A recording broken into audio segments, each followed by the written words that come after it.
Hello.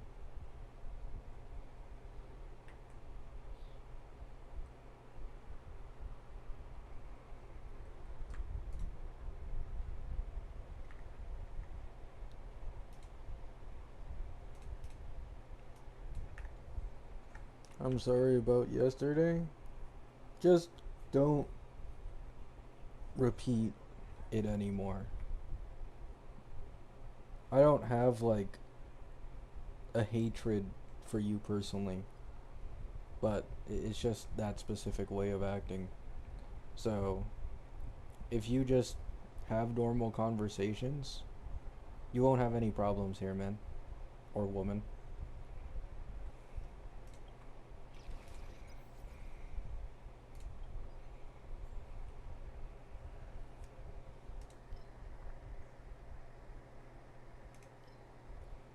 Hello, everyone. Hope you're having a good day. Oh, I already cleared everything. Mm, mm, mm, mm, mm, mm, mm. I appreciate that, Summer. Thank you.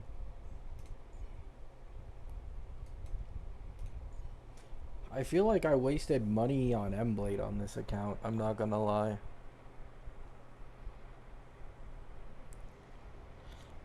Because I think in the future, this guy's gonna end up being a Tribby case on my Anoxa account, where every team I use is not gonna use this guy.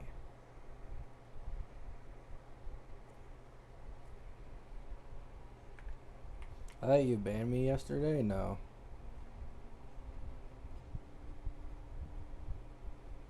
He's Tribby 2.0, yeah. I mean, he's a little better than Tribby because he's like made for the Fua comp, so like he's always gonna be best in slot in that.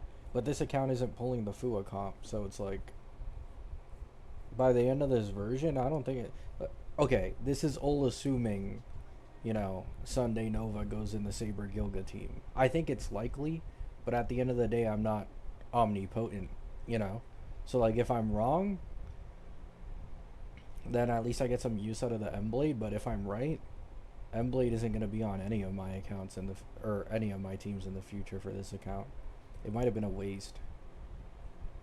Oh wait, never mind. Okay, never mind. I forgot I have Acheron. I forgot. My bad. I forgot I have Acheron and Fei Shao.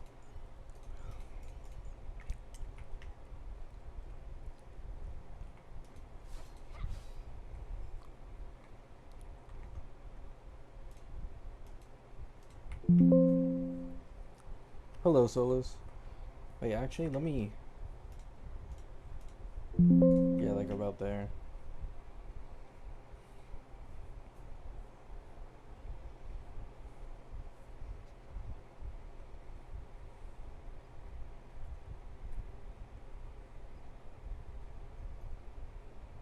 Hello, everyone.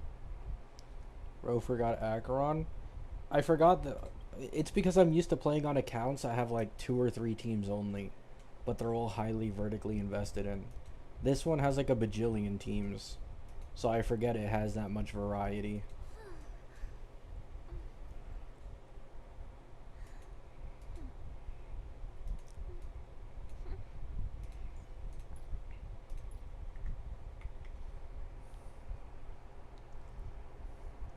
It is the elusive fire wife.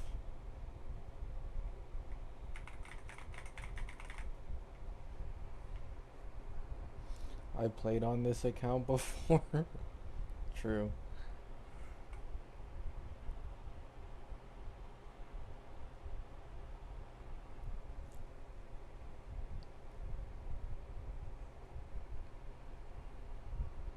Blade is Tribby, but good without E1.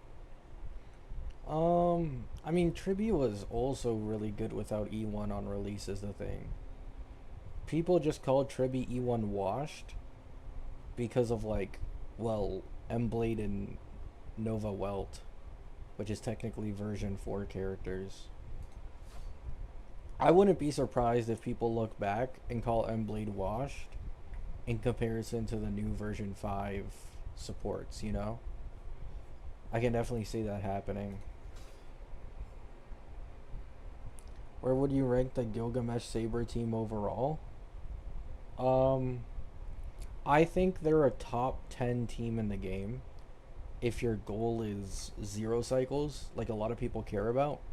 But what I think is quite important when we talk about sustained performance, Saber and Gilga, in my opinion, have the highest synergy with a sustain outside of Mono Rem, which is Huo Huo.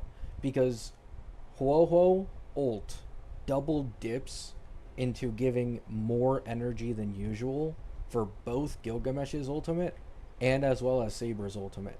Like they both gain more than normal. So the synergy is incredibly high with Huo Huo, especially after the Nova when they got a little bit more of an attack buff. So when speaking strictly sustain teams, I think they're like possibly top 5 material. I could be wrong, but I think their synergy with Huo Huo is so good.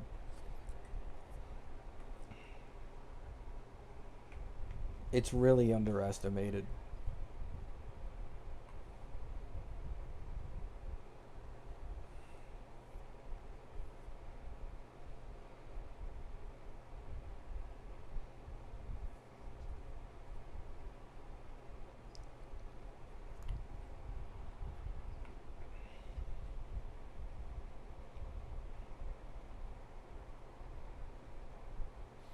I think the biggest advantage of these fake characters is that very clearly it seems like HSR wants it to be a long time thing, and it seems like they're going to keep updating their teams.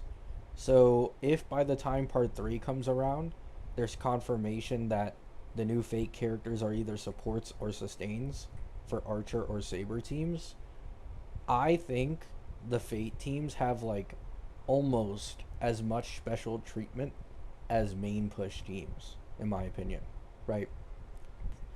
And I just shared this opinion a bit in my comments in my last video because someone commented like, oh, they treated Saber terribly throughout the entirety of version 3, so people have a right to be frustrated.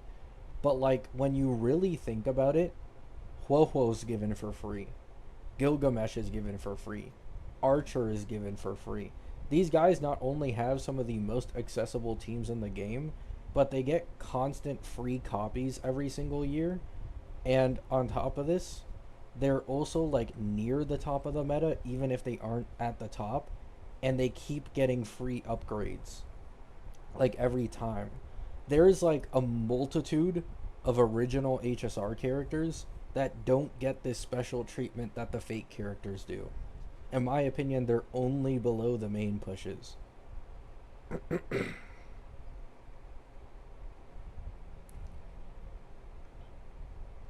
You wouldn't recommend someone building a Firefly team from scratch? No. You could. Like, you could definitely justify it if you like the character enough. But, like, meta wise, no. It'd be better to invest into, like, any version 4 team.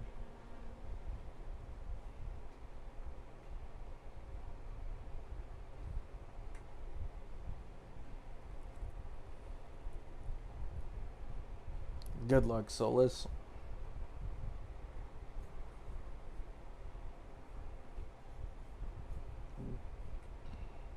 So yeah, that's my thoughts on like the fake characters. I think that people expect too much from the fake characters.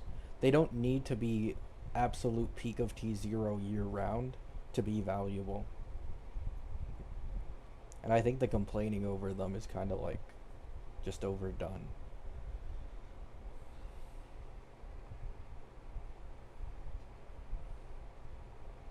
Is M-Blade, Gilga, E1, Tribi, Huohuo a solid team? Um, I feel like you might want an action advancer there.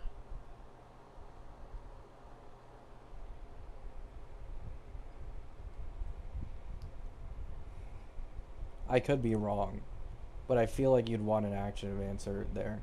The attack frequency is too low without Ashvale, so it'd take Gilgamesh like years to get his ultimate.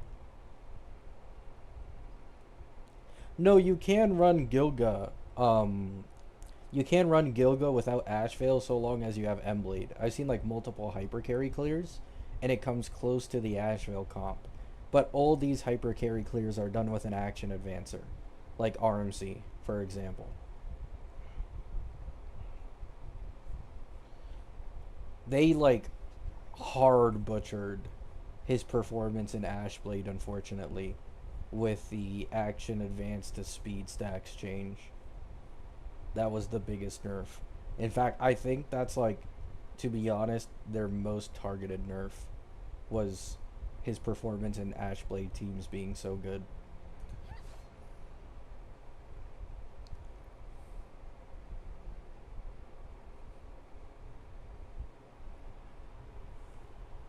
Is Sunday better or RMC? RMC would be better.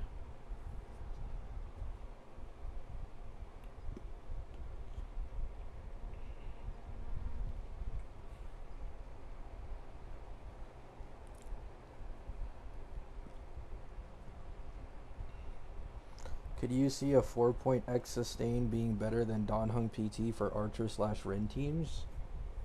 I think Huo Huo is already better than Donhung. Now that Archer doesn't really care about skill points anymore, since he has Nova Sparkle and Rin. I could be wrong, but I think their best performing team is with Huo Huo now. You don't even need to wait for like a version 4 sustain. Hello, Kiwi. Hope you enjoy it.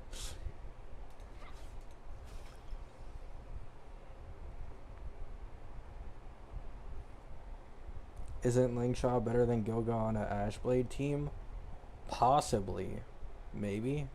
Because of the attack frequency, generating more energy for Emblade Fuas and Ashvale ult.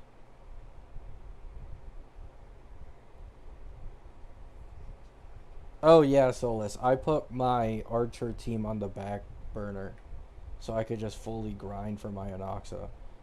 Like I'm pretty sure I talked about this before, but I put like no effort into getting Archer.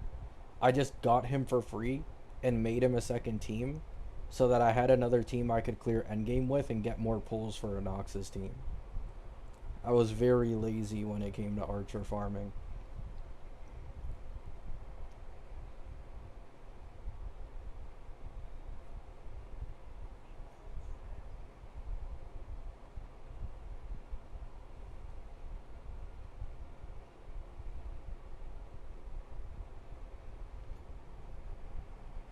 Hello, Fable. No, you are right. Huo Huo is better in Calcs than Donhung PT. Oh, nice. There you go.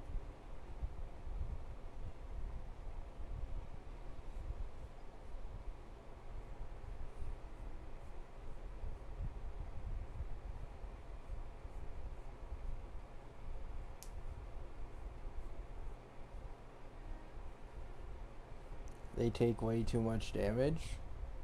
What, like running them sustainless, they die too fast? Yeah. This is why I always personally say, like, unless you have a stupid, like, damage ceiling, which, to be fair, Archer, it should be easier for him to do sustainless clears when he gets Rin, because he will be able to hit this damage ceiling. But, like, you need to kill so fast, or have Welt on your team slash Emblade to taunt and slow enemies, or you just die. Like, they do too much damage these days. It's really difficult to work around. That's why I made my video, like, slandering sustainless a lot, unless you're Firefly or you're Phanon.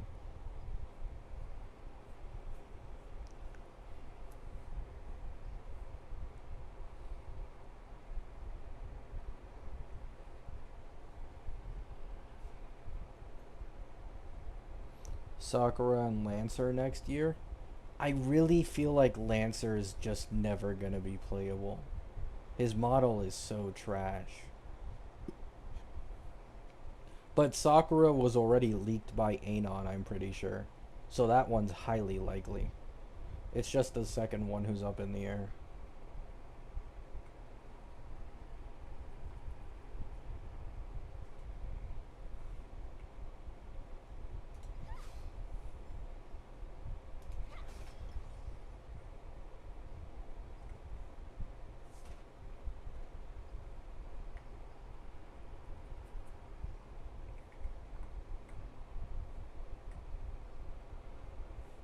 I want Sakura and Ryder. I don't even remember who Ryder is.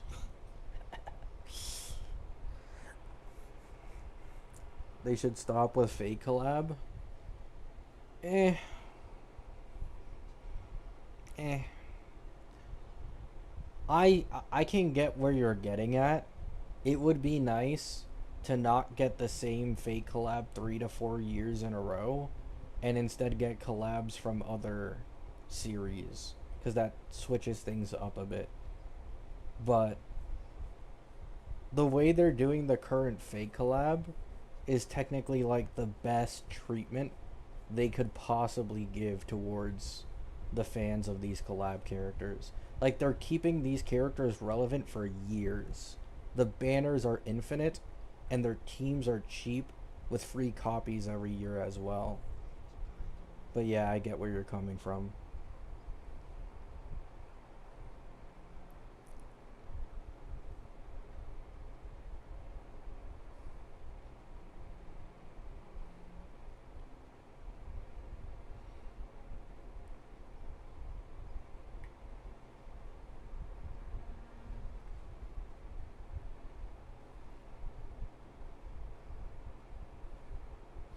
Could you see Fate collab being units? Huh? Like, if the next Fate collab units are DPS or sustain? I think, I mean, if they continue the current thing that it seems like they're doing, they'd now make support slash sustains for like two of either of these roles in the next Fate collab for Archer and Gilgamesh teams. But if they decide to only make it main DPS, sub DPS, and stop there, then you'd obviously get new teams, and I guess these two new Fate collab characters would be DPSs. It just depends, like, how hard are they gonna go for this? You know, that's really all it comes down to. How hard are they gonna hammer in the Archer and Saber teams? Are they gonna drop it after this, or are they gonna continue upgrading the team with just more new Fate characters? I wouldn't be surprised, to be honest. In my opinion, it benefits them more if the upcoming Fate characters are still tied to Saber and Archer teams, because it entices people to go for Archer Eidolons, Saber Eidolons, Gilgamesh Eidolons. Like, right? Like, they make more money off of it in comparison to starting a completely new team again.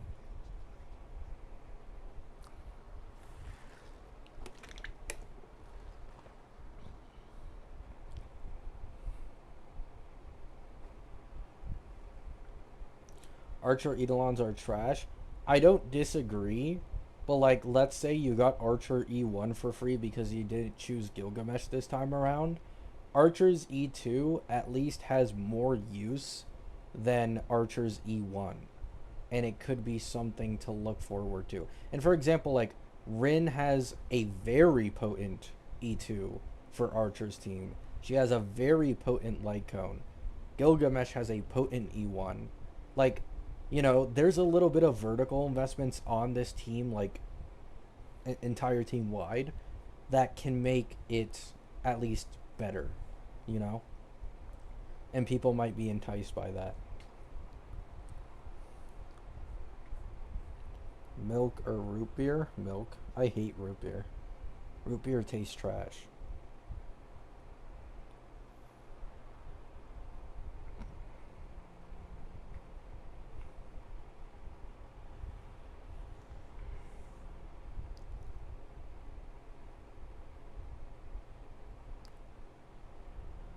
Gilgamesh speed stack is still dog shit. I mean, it barely makes a difference for Saber, I'm not gonna lie. I feel like people need to understand the main thing the speed stacks nerfed was his viability outside of Saber teams. Which sucks, yes, but like, nobody has said anything about Rin being quite trash outside of her own main DPS and outside of Archer teams.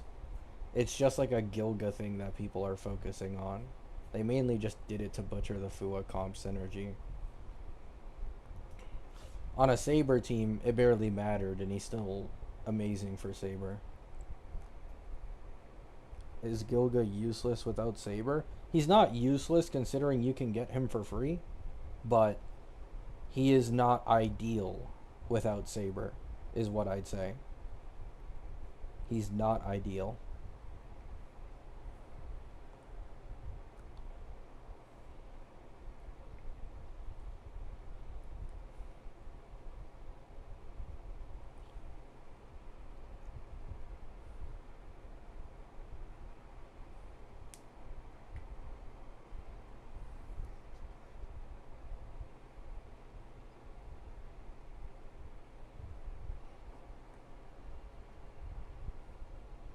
Him being tied to a unit very few people have is kind of cringe. I mean, he's being given for free though. It's like, in the end, it's the same thing. You get Gilga for free, but you can't get Saber for free. You get Archer for free, but you can't get Rin for free. You know? You just have to pick your poison. Archer has been given for free one more time in comparison to Gilgamesh, which could skew people, like the way people see that, but it just is how it is. Rin was also doomed. Rin wasn't doomed even 1/100th the amount of what Gilga's dooming was.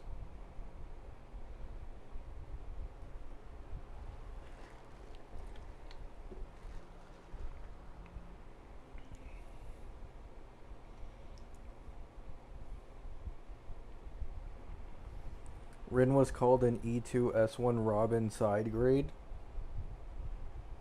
How is that slander?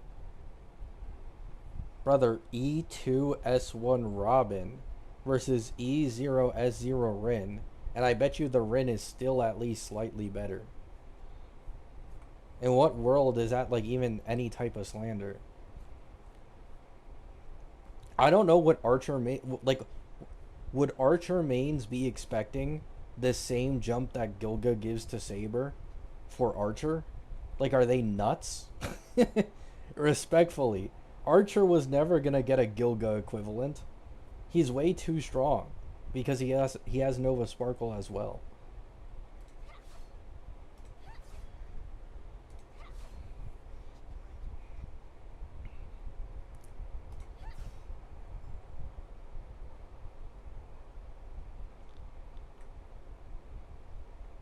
Is Himiko still good without Eidolons? Yeah. It's just that her Eidolons make her an undisputed top 1.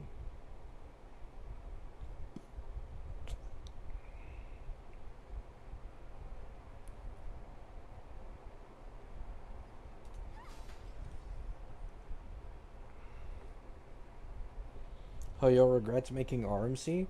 It might not be 0 AV, but I was actually recently like, I kept trying to tell people, right? The reason that they're never gonna reduce the amount of hit stacks that you need to trigger the joint attack because of E6 Saber, right? Like, people need to understand it's unfortunate, but they can't change E6 Saber anymore. This morning, I watched a video of E6 Saber with E1 Gilgamesh and then RMC and then Sustain, and no joke, I think Saber took like 20 actions within 100 or 150 AV. Like, it's not an infinite loop anymore because they obviously made sure to get rid of it, but like, it's dumb. E6 Saber is able to get a stupid amount of turns and ults, and in turn giving Gilga a ton of ults as well because of how much energy her ult is and how much it feeds Gilga's. Like, they will never reduce the stacks on that joint attack. It's just never going to happen. And it's all because of RMC. Like, RMC gets fed so much energy with an E6 Saber that, I mean, he's just undisputed best in slot. It's just constant action advances.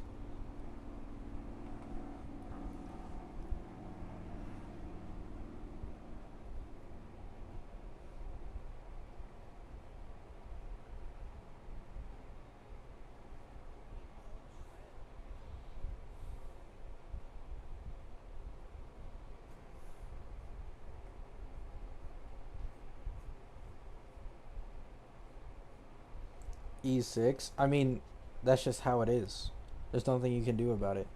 They're not gonna let an infinite loop live if an E6, even if it's an E6 causing it. And if they have to affect the baseline, holy shit, I can't speak, to fix it, then they're going to do that.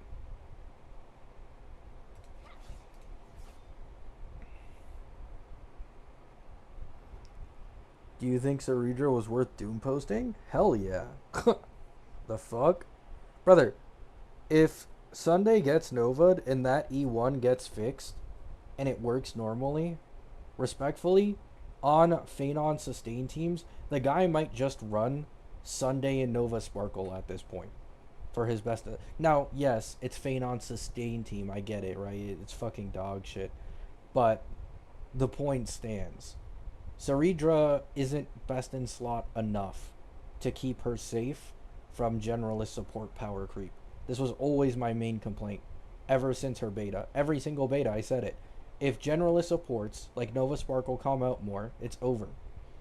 There's nothing she can do about it. Like, legit, the DPS that Saridra has the best synergy with in the entirety of this game isn't Phenon. It isn't Anoxa. It's fucking Rin. Rin is the only DPS in this game who probably has Saridra as her genuine best in slot by a mile. By no exaggeration. I mean a mile. Because of the way her kit works.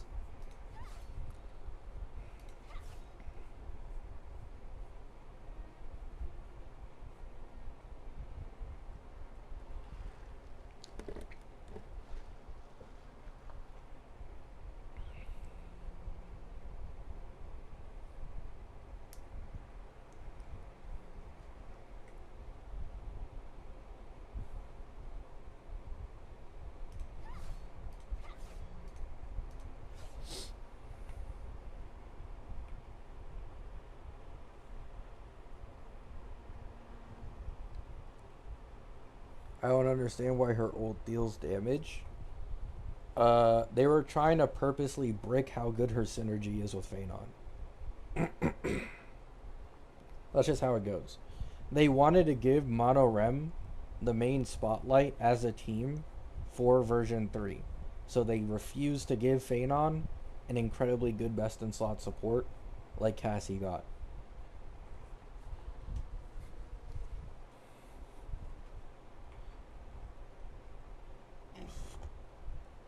No, I haven't played Bleach Soul Resonance in forever. I don't think I've played Bleach Soul Resonance since Kenpachi's banner. His first one. I don't know if he's reran since then. They wanted her to be a sub DPS? Yeah, but that makes no sense. Because she's supposed to be made for Phenon, and it's impossible for her to be a sub DPS. Unless, obviously, you give her significant additional damage, which they refuse to do. It's worse than Ting Young's. It's not until you get her E6 that she actually gets some additional damage, I think.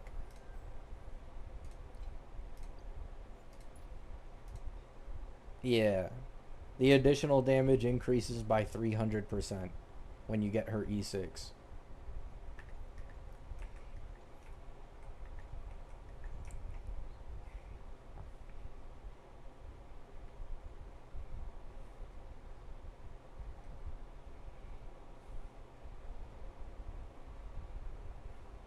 Would Sparksy remain in the Silverwolf team? I think so. I don't think Sparksy is going anywhere.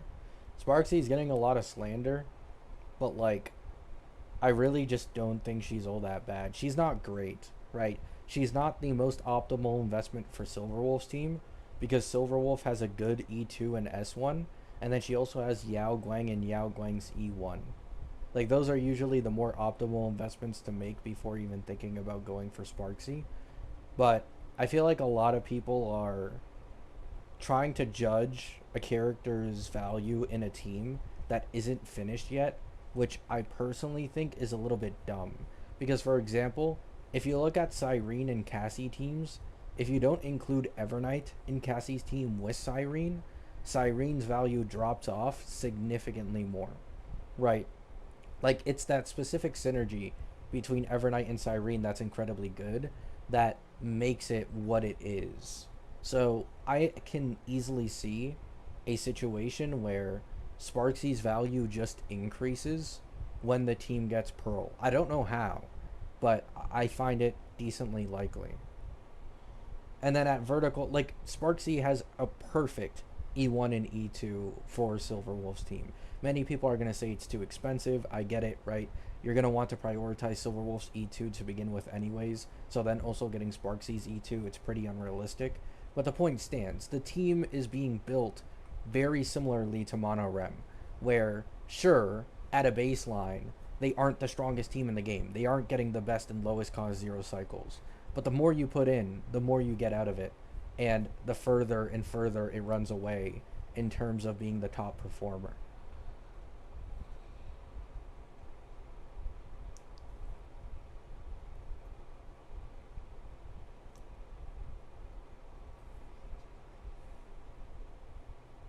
I mean, Sparksy isn't bad as a main DPS.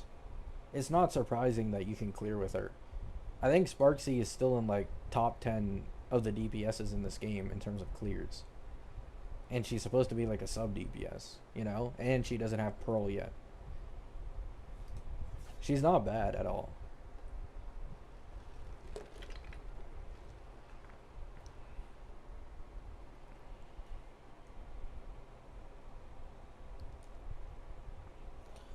Cass is the last T0 3-point X DPS left despite all the slander according to Pridewin.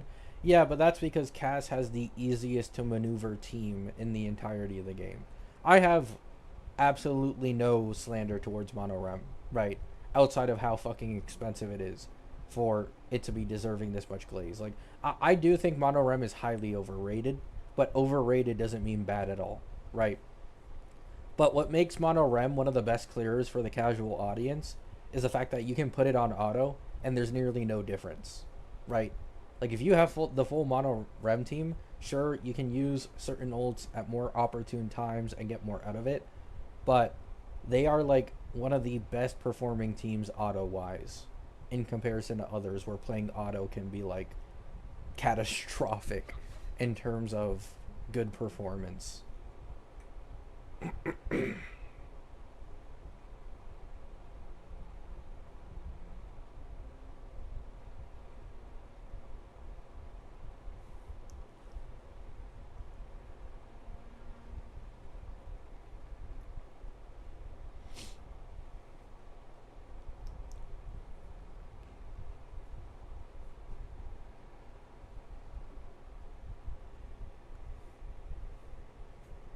Yeah, there's also that.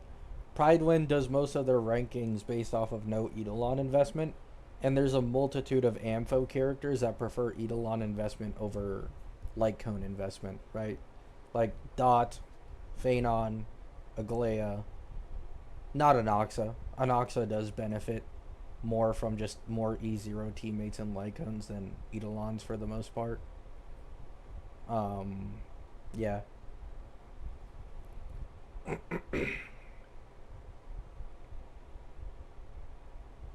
Oh yeah, as well Herda. Like, a lot of Herda, like, optimal investment for Herda looks like E2 Thirda and E1 Tribby. You know, that's how it looks for most Herda mains.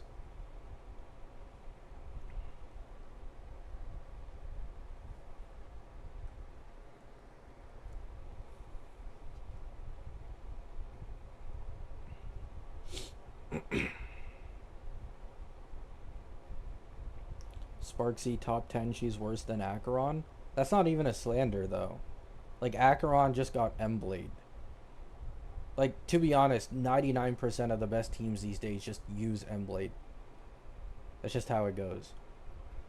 And Acheron is also gonna get a buff somewhere in this version. Like, for Sparksy supposedly purposely being a sub DPS, like, that's supposed to be her main role. It's not bad. Acheron is a purely main DPS. She doesn't function as a sub DPS really.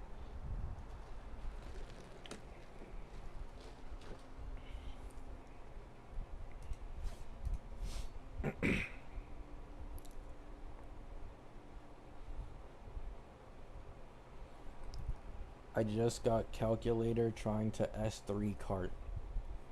I'm sorry.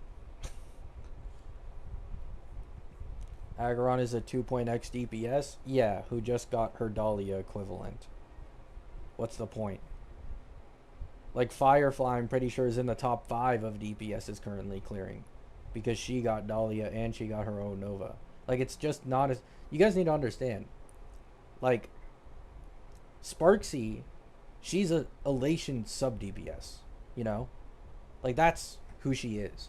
Yeah, she benefited from Nova Sparkle, and that was the main reason Sparkle got Nova to begin with. But she is not herself like a hard Elation main DPS. She's not an Elation main push. She isn't going to get her own dedicated supports like Acheron, like Firefly, like all these other characters. So like Sparksy's base kit and her synergy with even some much less synergistic characters is just like highly above Acheron and Firefly. But she just loses because she's not getting any dedicated teammates. That's just how it goes, right?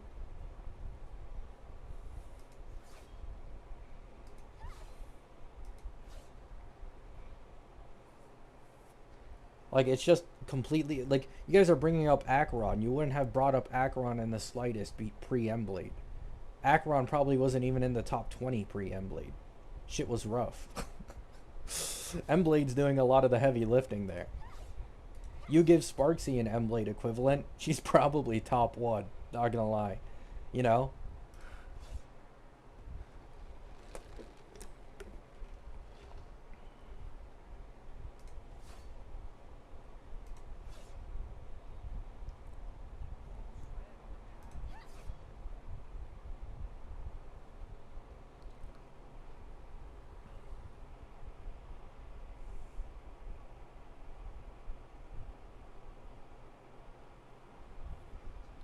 There's no way a sustain can save Sparksy? I mean, you can believe what you want to believe. This is just going to be another mono rem situation where like people doubt the after sales of the team and then end up getting completely slapped in the face after it for doubting it. We haven't even had a version 4 sustain yet, and they're supposedly novaing Jiaoqiu. If Jiaoqiu is a sustain and he keeps his vulnerability debuffs, you can expect the newer sustains to be stronger than Jiaoqiu, which is a high bar. Jiaoqiu is giving 35% vulnerability, 50% for ultimate damage characters, and he may possibly be Nova'd into a sustain. The new sustains are gonna have to be better than a Nova Jiaoqiu. And Pearl is likely niche for her team, similar to Hyacine and Rem. So Hoyo devs can go more all out on how good she is for her team and not worry about it being too broken generally.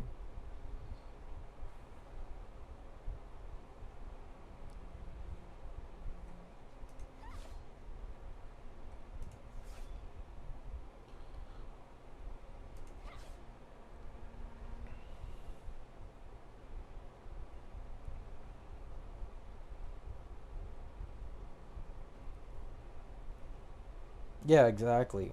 Like, a lot of people will bring up, oh, it's because mono rem is HP scaling, so it's different. But it's not different. Because what's actually different is the fact that unlike rem, being elation with other elation characters automatically gives you buffs, right? You get more punchline gen, you get more elation skills off, you get more aha instants for more damage. There's like inherent synergy between just being paired with other relation characters. And especially when we're talking about a dedicated after sales with dedicated and tailored vertical investment for these elation teams, people are, in my opinion, like hard underestimating the fact that it's likely sustain, at least within this version, will be as strong if not stronger than sustainless elation teams currently. But Cass needs healing. See, what did I just fucking say? What did I just say?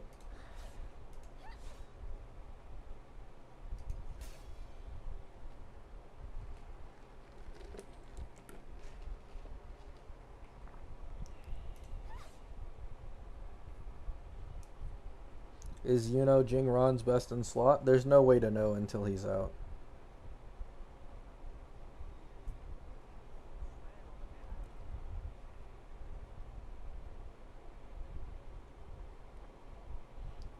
I feel like a lot of people, maybe I'm misremembering something in Yuno's kit, but if I'm not, I don't think Yuno's going to be his best in slot.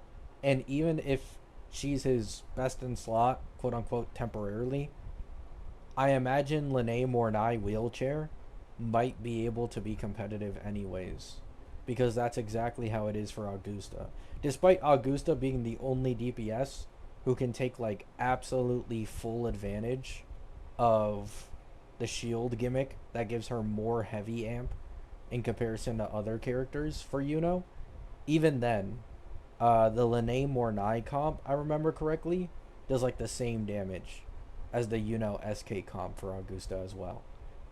So if Jing Ron is similar, then you could just run Lene Mornai and it'd basically be the same.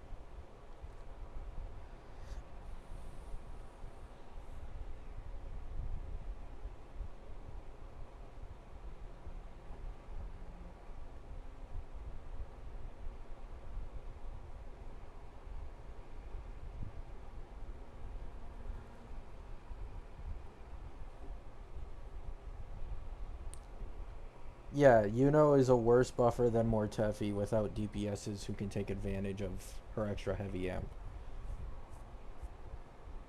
But Jing Ron with the leaks should be able to take advantage of her extra heavy amp. But even then, I'm saying like you can easily get away without probably if you just run Lene Mornai. And I don't think is made for him at all. I think Suo Ming is probably going to be his teammate.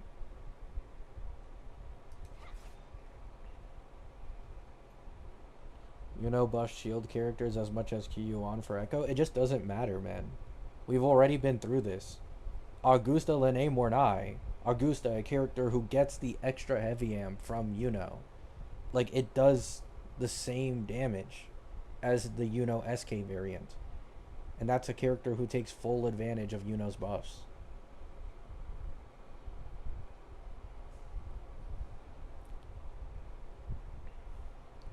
Suo Ming is probably a third slot? No. Sui Sui is probably the third slot. why would it be Suo Ming? Suo Ming is likely the second slot, and Sui Sui goes in the third slot.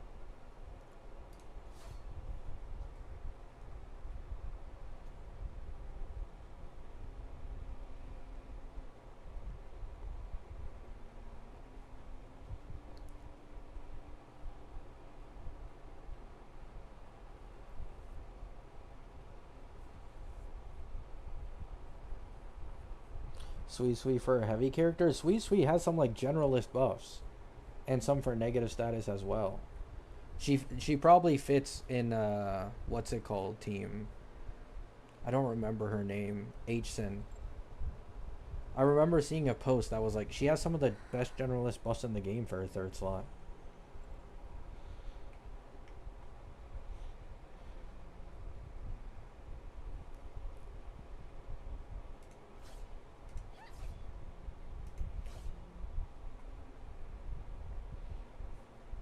Considering that Hsin's team is probably going to be third slot Sui Sui, second slot Suo Ming, I kind of doubt that Suo Ming would be able to switch between a second slot for Hsin and a third slot for Jing Ron. It doesn't make sense.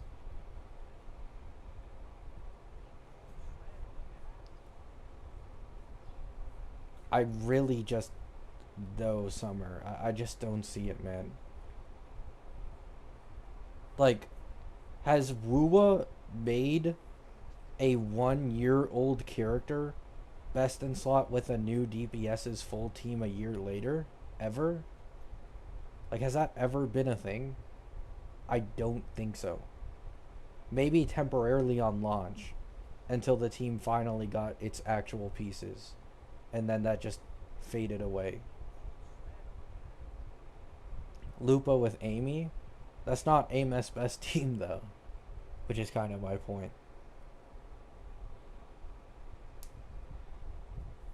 Like, yeah, it's usable. But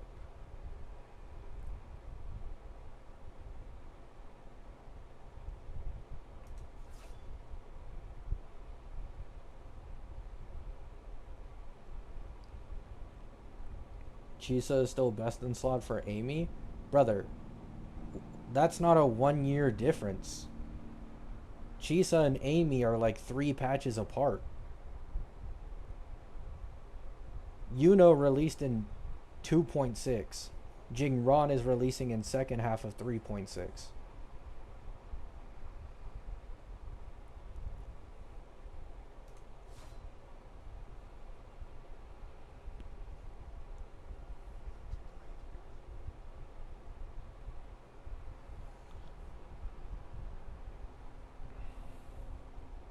Does QU1 count for Sigrika? I guess, yeah. But even then, it's like still like I mentioned a year. I don't think that's a year's difference.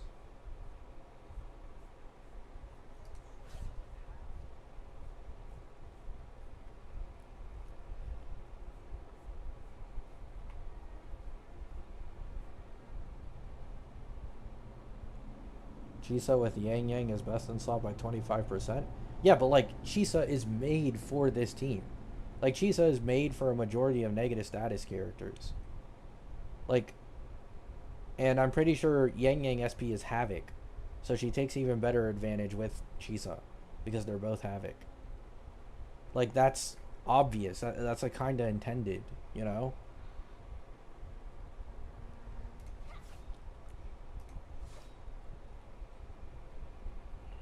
Like Yuno is over a year old and already got her intended team. She's not a third slot support who's as universal in my opinion.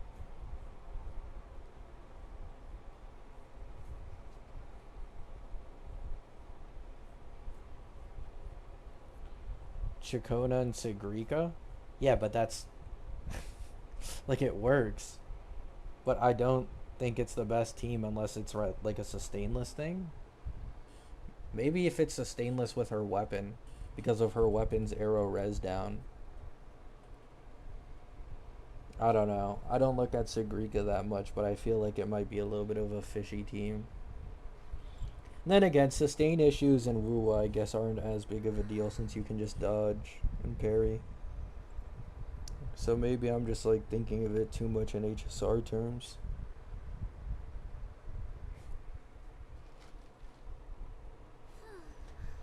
Strongest team is Lucia SK.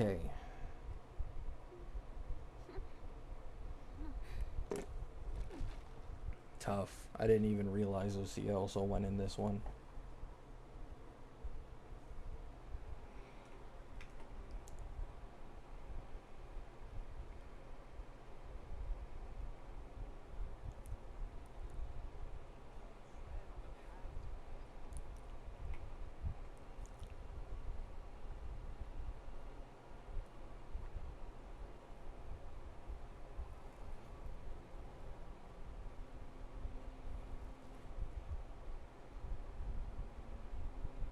I thought Toon Break was still stronger for Amy. Uh, it's like even with the Fusion Burst team, or it's slightly better, but I'm pretty sure the Fusion Burst team is like, well, this just is the case with most negative status teams. You can do a little more quick swap in comparison, and I believe the Fusion Burst benefits more from AoE, which doesn't show in single target calculations, making it more useful for Weewa.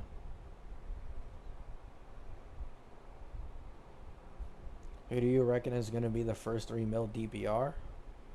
Hsen. I wouldn't really put it on Jingron. I don't think they're going to do that. I don't, to be honest, I don't even believe that they're going to make Jingron as strong as Yang Yang's actual best rotation. Like that 2.8 million damage, I'm not confident they'll even make Jingron that good. I think they'll probably balance him around like Hiyuki's team.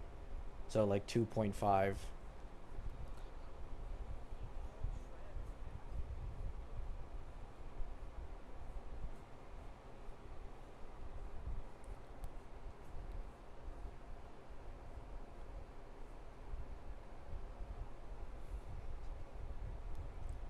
I mean, I'm just kind of going off what they did with Luke.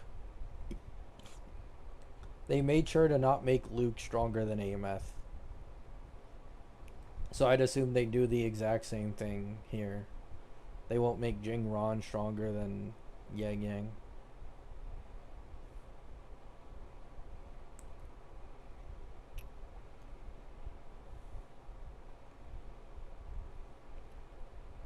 I mean, Jing Ron has some terrible banner placement, Bronte.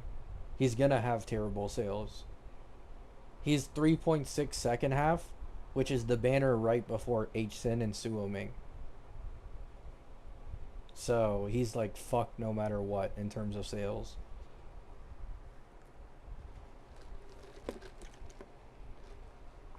I'm not gonna get H Sin. I'm gonna put it all on Jing Ron, but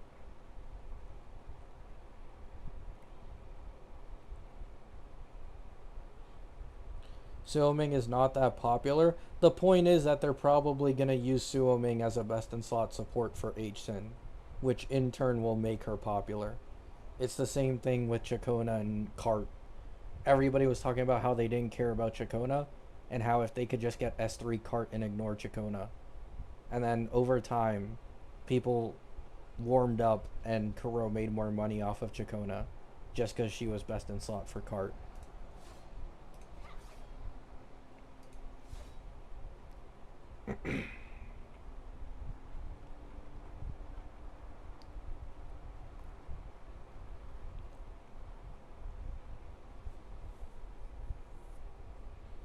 Do you see the male character leaked for 4.0? Yeah, but I don't care. He looks cool, but not my type. Not my style. Jing Ron is more so the male characters. Like Jing Ron, Kyuan. I warmed up to Brant. I kind of warmed up to Brant. But Brant's kind of in the middle for me. Those are the types of characters that I like from Wuwa. Not so much those like tall blonde dudes.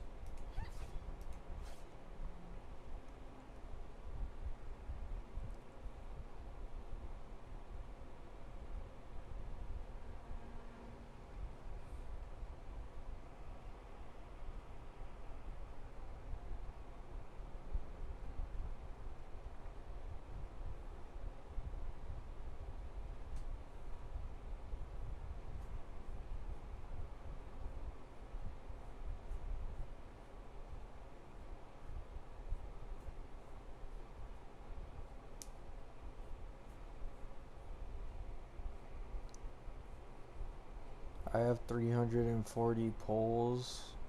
Is getting Ito Himiko a possibility? Yeah. Didn't I already answer this question before? By the time Himiko comes around and before her banner ends, you'd be at like 400 plus. It's like pretty easily possible. Just with average luck. Are you hyped for the new city for Wuwa? It looks cool, but like, okay. I am not a story guy. I play gachas almost strictly for endgame, character designs, and character animations. That's like 99% of my drive. If a game has a cool story, cool. I'm still not going to really pay attention to it. So, when it comes to new regions and new things being added to Wuwa, there is unfortunately one thing at the forefront of my thoughts, and that is it going to lag? Is it going to be slower? Because, like, progressively since Septimont specifically, Wuwa has become just more and more difficult in certain areas for my PC to handle. Like, I go into Lahai Roy Academy while streaming, I'm dropping to like 15 FPS, dude. Like, I encountered like 5 bugs straight in a row within like 3 minutes on stream when I was running around like a few days ago when I was like power questing through the story.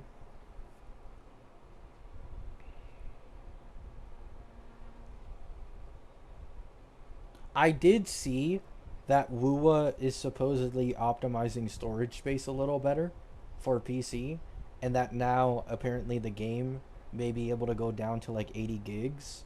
That's really nice. You know, I gotta give credit where credit's due. That's really nice. I always love me some extra space. But there's issues outside of the space, like FPS, you know? It's still pretty hard to run this game. It's getting harder every new region. And I saw like they're trying to further upgrade the graphics too. I saw on the stream in the new region, like they're improving the grass quality, they're improving the trees, the lighting and stuff, the shadows, interacting with the environment. It's like, you know, that's cool, but I don't want my PC to die on me.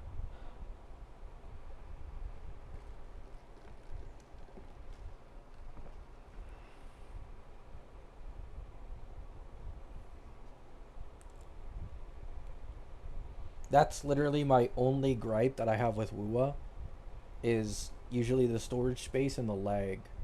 But in fairness, when you have something that can run it cleanly on some good graphics, I understand the appeal. You know, I definitely get the appeal because the animations in Wuwa, they're so smooth.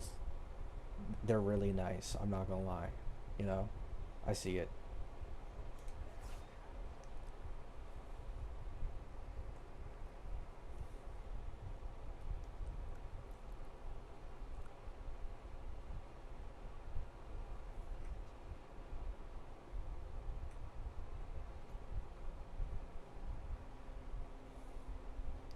Hello, Teneri.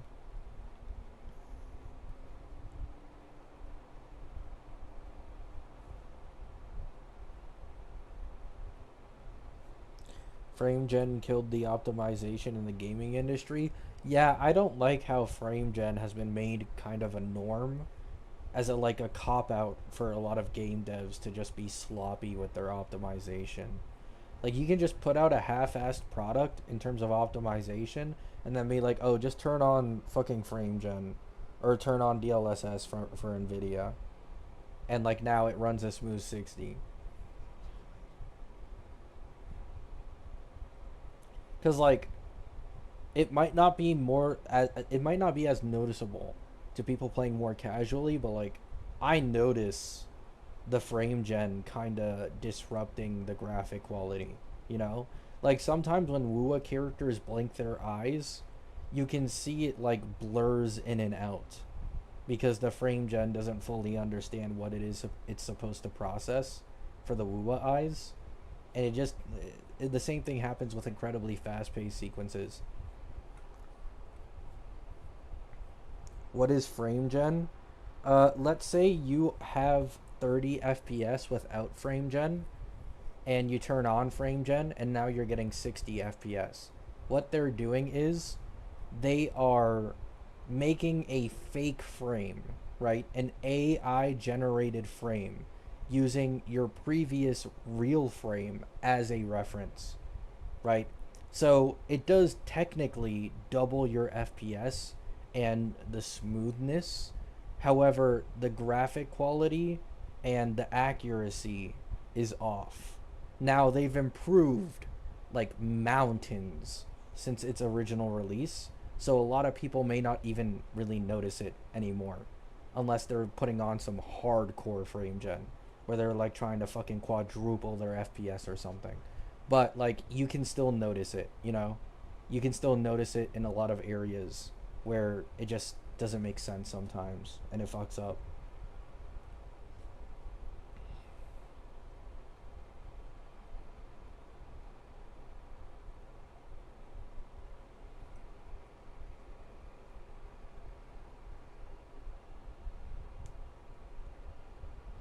Good day, hello. Would Phanon Lycone be worth it on Gilgamesh for a Saber plus Gilgamesh team? No. I'm pretty sure that. Okay, I could be misremembering. I don't think Phanon's Lycone works with Gilga. There's like this weird requirement on it that just doesn't work with anyone else but Phanon. And then the only reason Firefly uses it is mainly because of the base speed. And the fact that she has an enhanced state. Um, Destruction. Wait. Oh, I need to go in the Lycone section.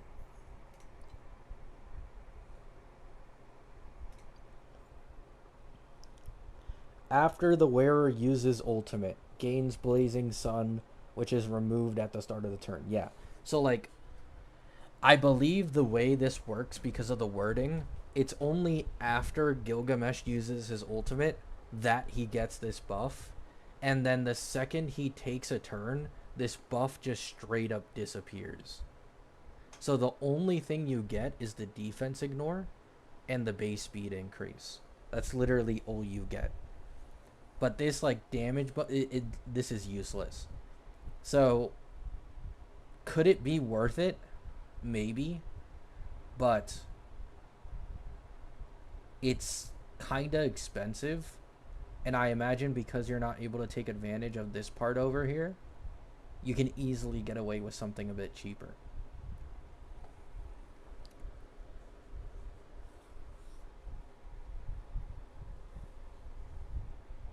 Because the 60% damage bonus, like usually damage bonus is ass.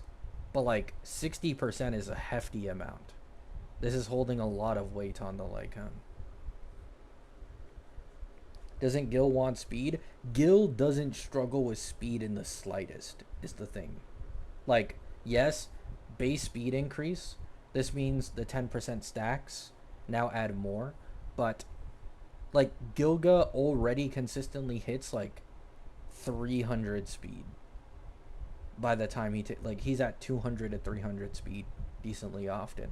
So, more speed increases just doesn't really do all that much. I'm not gonna lie. And to be honest, like giving Gilga speed increases in the first place is just mid. Because like he outside of his ult, his damage contribution is incredibly low. The only use his skill has really is if you have him E1, the extra energy regen that it gives. What free-to-play Lycone to use for Gil? The Herda Shop one. If you can't get his Lycone through the upcoming 200 pull event that's likely going to happen, then it's probably just Herda Shop Lycone.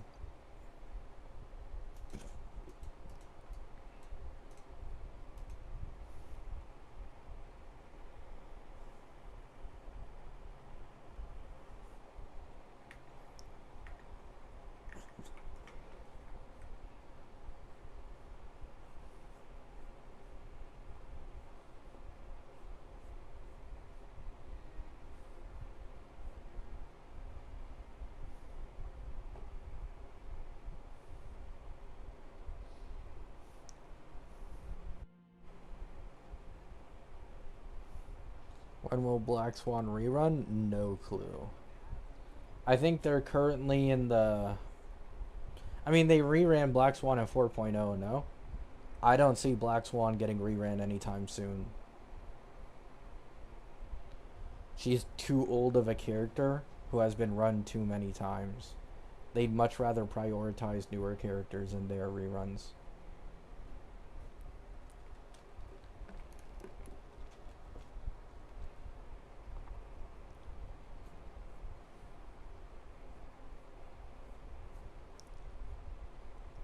Thank you, I'll save the polls, no problem.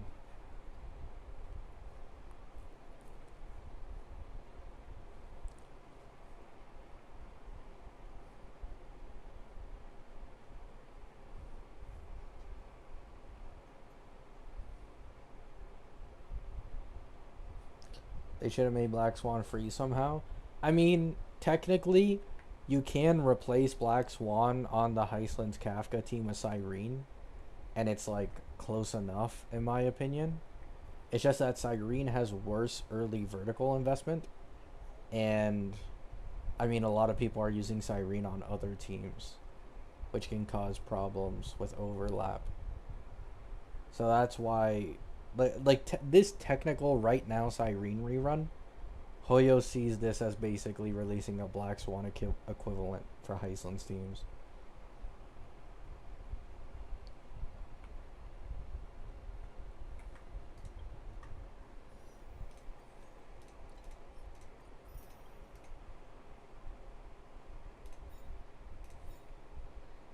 Mm, I'm thinking about the possibility of building up to E6 Saber on this account, since I already have her E2. What do you guys think? Should I do that?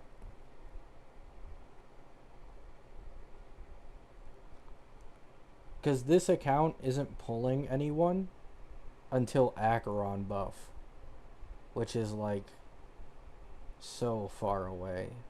I'm not pulling anyone on this. Well, I'm pulling E1 Gilga, I guess. But after E1 Gilga, like, I'm not pulling anybody until Acheron's buff. Gambling time? Oh no, I'm not pulling on Saber right now. No, no, no, no. No, no, no. I am not pulling for E3 Saber. Like, I'm going to wait for Gilgamesh because I want Gilgamesh's E1. But after that, yeah. After that, I pull for Saber.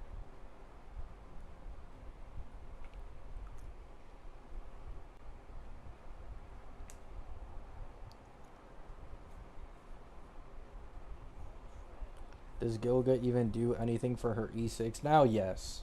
Because Saber getting more ultimates, which is mainly what her E6 does, is much more synergistic because she gets much higher attack frequency. She uses much more energy.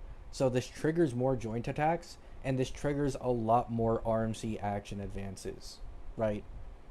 And her using more ultimates also leads to Gilga doing more ultimates because of the way Gilga works, right? So you still benefit massively from Gilga, but yes, the damage contribution between the two gets highly skewed because of E6 Saber versus E1 Gilga. Gilga can probably be competitive, but he also needs his E6 in order for it to be that way, which, I mean, that's too expensive. I think it's just better to get E6 Saber on that team than get E6 Gilga first.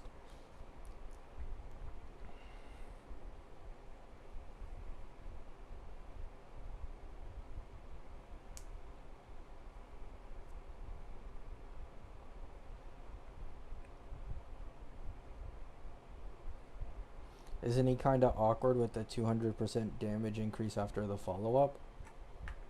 I don't think so. I saw like a really good clear with E6 Saber E1 Gilga earlier, where she zero cycled the current king boss.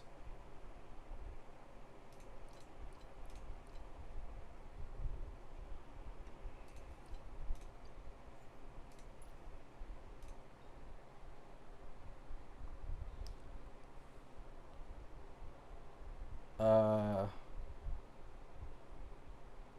where's the 200% damage increase after follow up thing? Is this in like her base kit?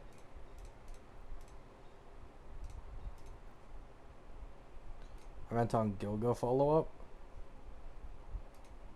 Oh, yeah, yeah. Nah, it still works fine.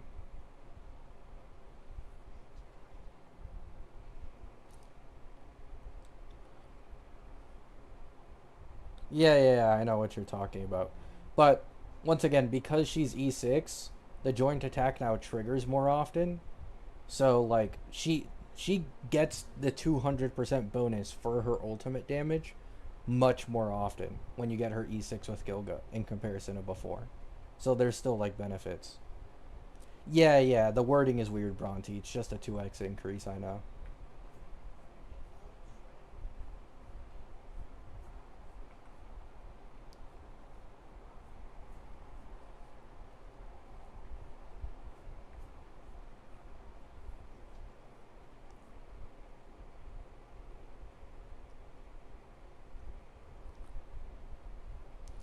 Any modern DPS should be able to zero cycle Plight? Hell no. Well, yeah, but with like some disgustingly steep costs. The thing is, she zero cycled this king. Okay, I could be wrong. I'm pretty sure this bug is legit one of her worst matchups in the entirety of the game. So that's what makes it impressive.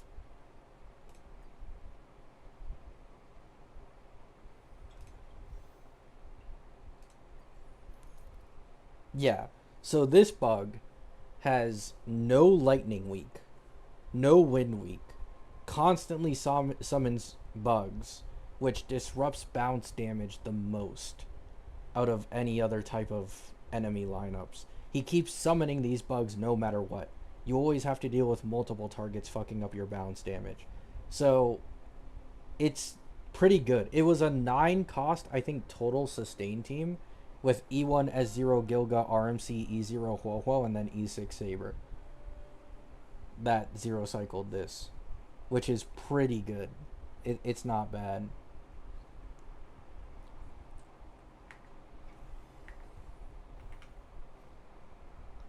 The thing with the Fate units is that, like, that E1 to E5 Saber is dog shit. You know? Like, it is trash. But when you get the E6, a lot of things change. It's a hefty investment that eventually kind of pays off.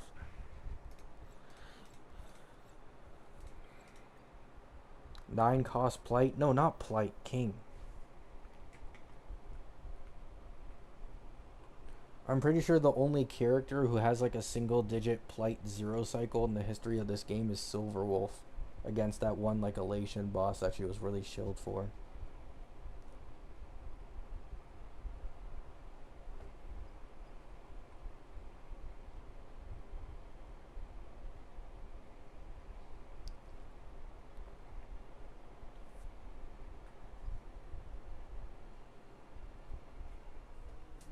I mean, they have to give Gilga a good E1 bait because he's free. It's like an Archer situation. Archer's E1 bait was actually quite enticing when he first released. Pre-Nova Sparkle, pre-Rin, so Gilga's the same thing. Oh, here's a free character. Here's a good-ass E1 as well.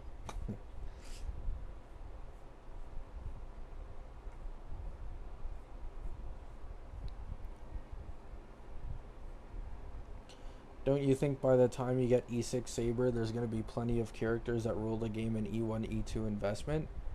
Yeah, but once again, you can apply this logic to any team, which is why it's dumb, in my opinion. You know, for one, Gilga's free, Huohuo's free. When we talk about actual cost effectiveness, to be honest, Saber is much better than she actually looks on paper, because low cost zero cycles will always count old to limited, even if they were given for free, right? But also, it's like, why would you get E2 Silverwolf when you can just wait for the next version and the new E0 DPS is stronger than E2 Silverwolf? You know? Like, you can use this mindset for a lot of things. But I think the point is, like, these banners last forever. These fake characters keep getting upgrades to their teams over time. They're going to keep being, like, T0, T0.5 for probably the next 2 years, at least.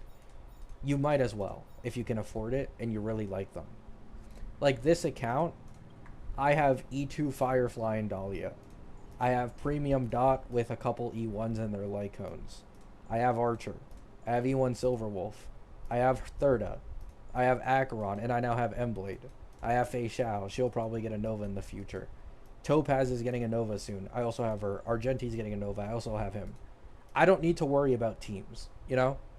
Like, when teams no longer become an issue for you being able to clear endgame content, at that point, your only goal is either pulling even more new teams for fun or vertically investing in a specific team you want to last a long time. So that's why I'd like to get E6 Saber possibly.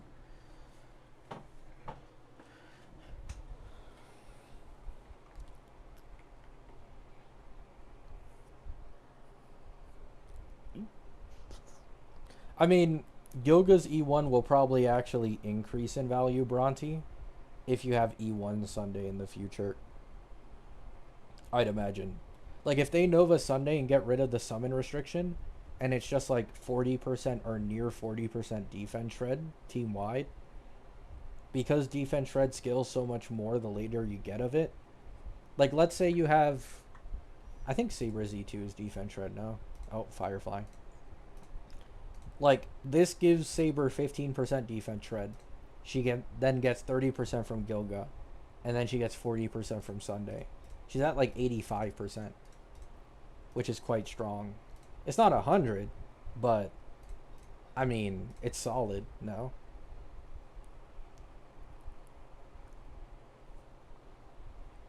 I think maybe in this case, running Phanon Lycone might be worth it. Could be wrong though, because that last 15% defense shred is quite potent. I'm not completely sure. Yeah, it's really ass Bronte. It just is how it is. They really, legit, all the fake characters. Well, actually, I shouldn't say all. I'm pretty sure Archer's E6 is pretty mid, but like Saber and Gilga are both E6 merchants in my opinion. Although Gilga at least has a good E1, but everything else doesn't really matter for Gilga all that much. It's just his E6, and then Saber, it's literally only E6. It's not even E1.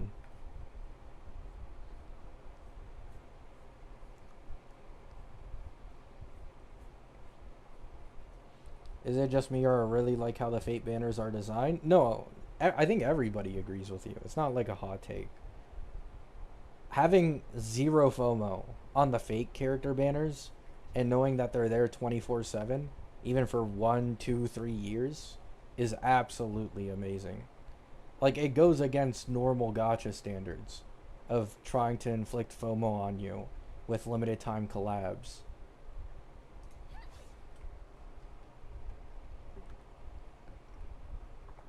Yeah, I know. Archer's Lycone, he prefers Ash Veils now.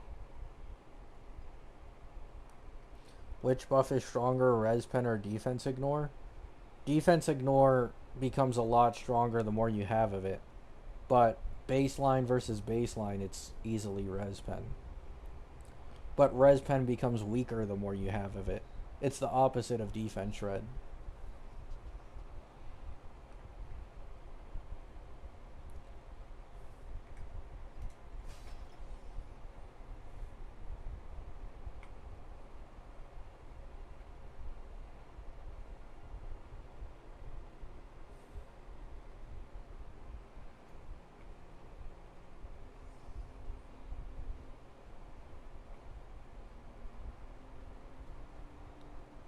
Saber's going to get buffed next year? Yeah, exactly.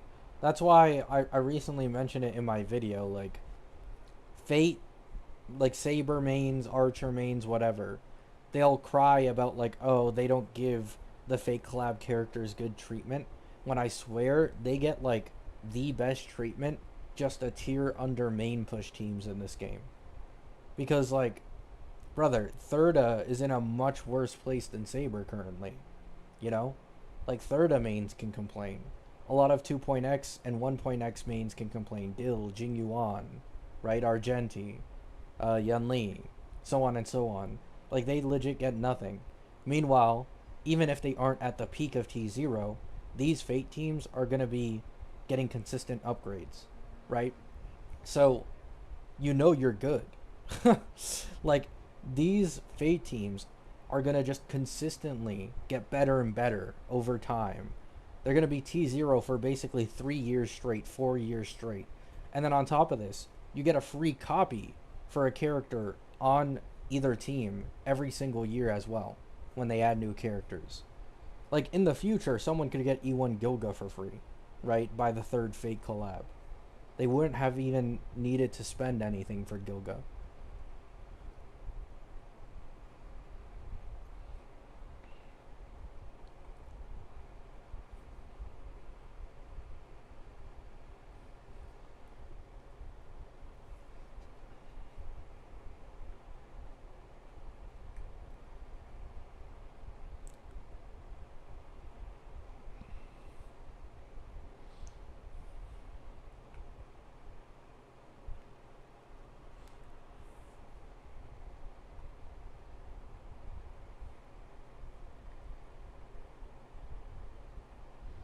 Should I get Himiko for a third DPS or wait for Nihilux? I don't know. I feel like Himiko, similar to Phanon, is going to be a case of the best value DPS in this entire version. It might not be literally the strongest, at higher and even baseline investment, but it'll be the cheapest and the most accessible, which I don't know how much you value that, but I value that incredibly highly. A lot. Like, that's a big reason behind a lot of my glaze for Phanon. Despite the obvious flaws of his kit, the advantage is the guy works with, like, anything and gets easily and directly buffed.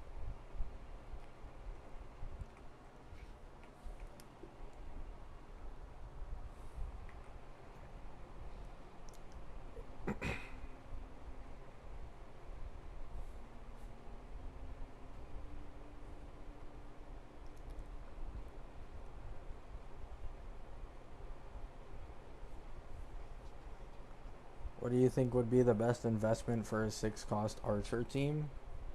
Uh,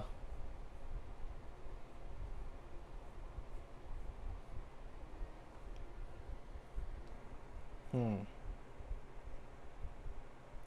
Rin and her Lycone is 2 cost. Archer plus Ashvale's Lycone is 4 cost.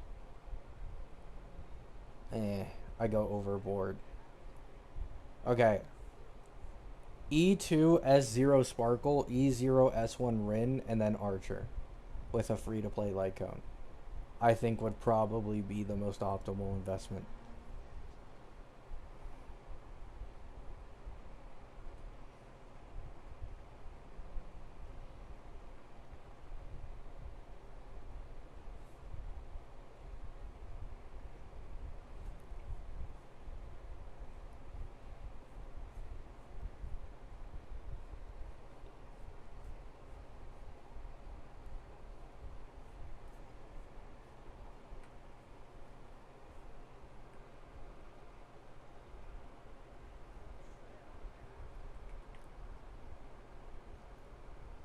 Jingyuan 2.0 can save Sunday. I mean, Sunday's thing isn't supposed to be only for summons. He's supposed to be an energy support. Summons was just like a side thing that they made for him because of trying to be best in slot for Aglaya, but then they fucked it over, obviously. Like, this is like saying Sparkle, like you shouldn't want a Nova Sparkle because Sparkle's already good for Archer. Is kind of the logic you're using for Sunday and Jingyuan currently. Like, it's still better if Sunday gets Nova'd. Because it's not just like only one team benefits from a Sunday Nova. Like, a majority of teams that exist in this game benefit from a Sunday Nova. And especially his E1 getting reworked. There's countless advantages to it over like a Thirda Nova who's focused on one specific character for one team.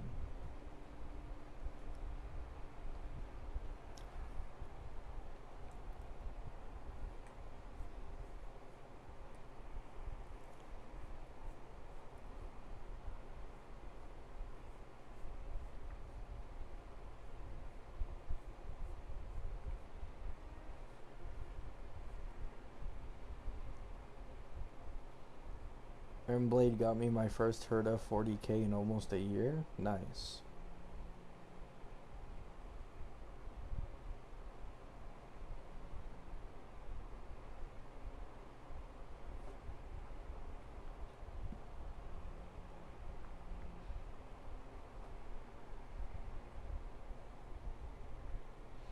Sunday needs a good DPS.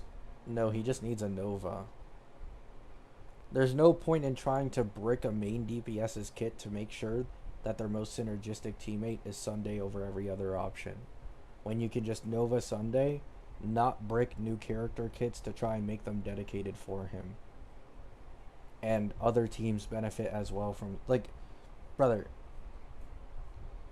there are much more, in my opinion, useless Novas, cough cough Argenti, among the next batch, cough cough Topaz, that could take the place and the hit for Thirda, but not Sunday. At least in terms of like the value that Nova Flare would give, generally. Right? I'm not saying those characters don't deserve it, but like Sunday is probably the highest value Nova that this game has ever done in the history of the game. If it's done correctly. even higher value than Sparkles.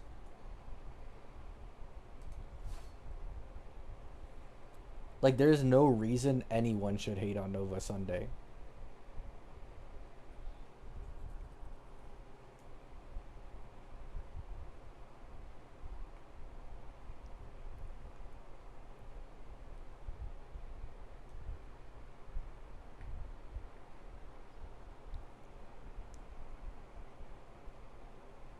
In fact, to be honest, like, Sunday could benefit Herta too, now that I think about it. Like, if they make his buffs team wide, he still has his action advance, his E1 gets reworked. Like, he basically can function the same way Sparkle does by alternating buffs between teams if she wants to or not. You know? In this case, plus energy regen because he's an energy regen support. Like, this could also buff Thurda, in all honesty.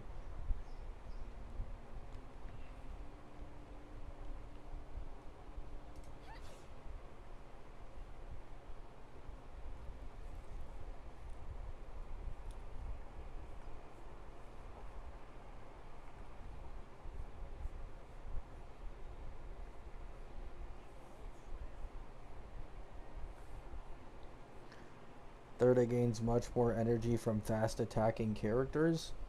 Yeah, but I feel like you guys are kind of imagining like pure fiction Thirda.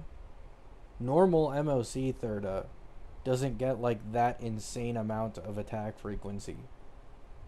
If they buff Sunday's ER gen capabilities well enough, he could easily match an attacking support.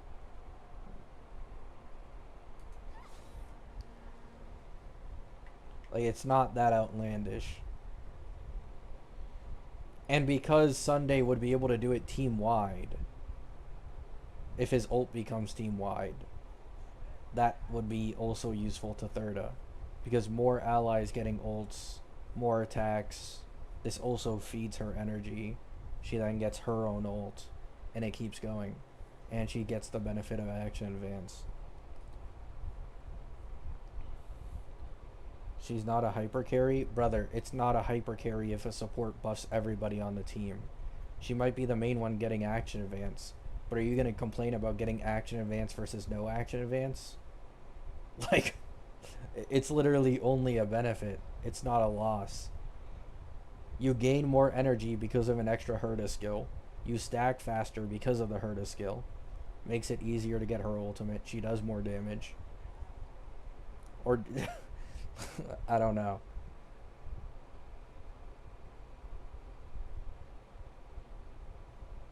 I mean, we'll see, Bronte. We'll see.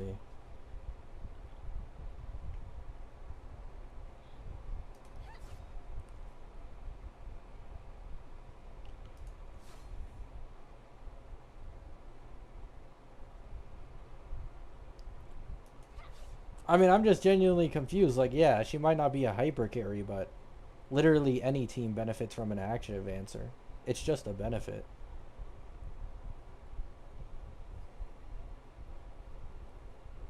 Unless you're like Silverwolf or something. I guess in Silverwolf's case, because like, if you action advance her too much, you don't have enough time to build up Certified Banger and Punchline to max out her damage. Like, in that case, maybe. But it doesn't really apply to Thurda, in my opinion.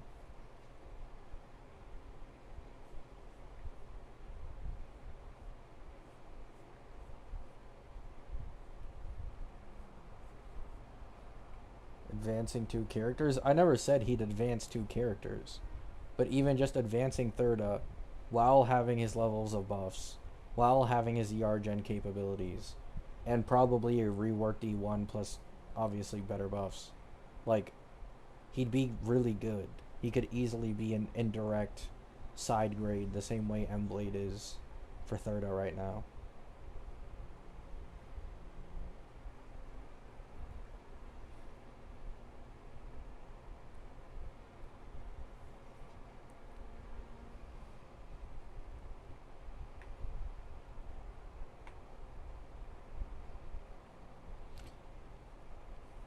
I mean, I really believe in the Argenti stocks for Thurda. Like, I'm so confident about it. I don't know if it's going to be amazing or anything, But like, I'm quite confident Argenti could easily have his Nova targeted towards Thirda, and it's like not that hard to be better than Anoxa, respectfully. You know, like uh, Anoxa, just stick to being a main DPS. You know, just stick to that, man. I hope you get Nova'd and your Eidolons and your kit gets reworked to be more main DPS oriented, because you just shouldn't be a sub DPS.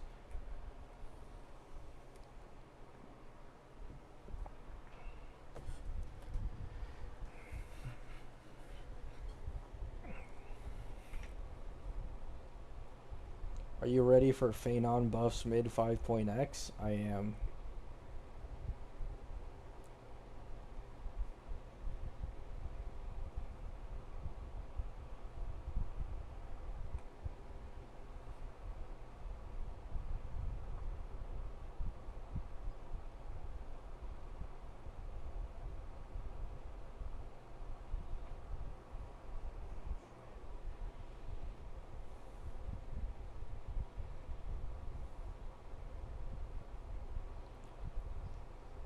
Thirda's in such a bad state she's worse than pre-Dahlia E2 Firefly? Uh, I don't think I'd go that far. I don't think I'd go that far personally.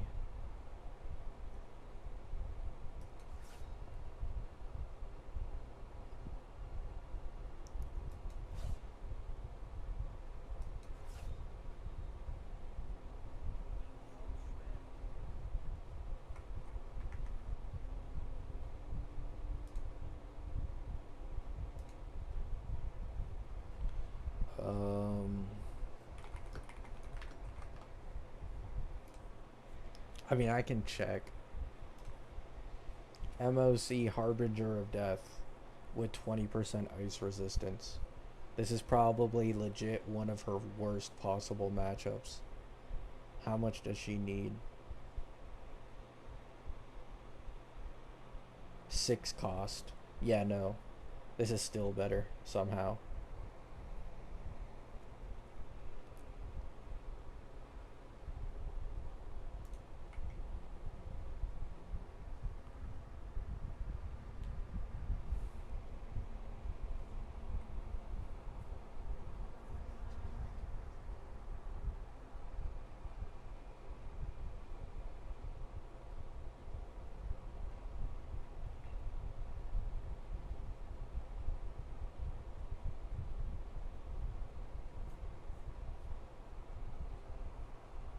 Is Himeko Nova like Phanon where he's an E2 merchant?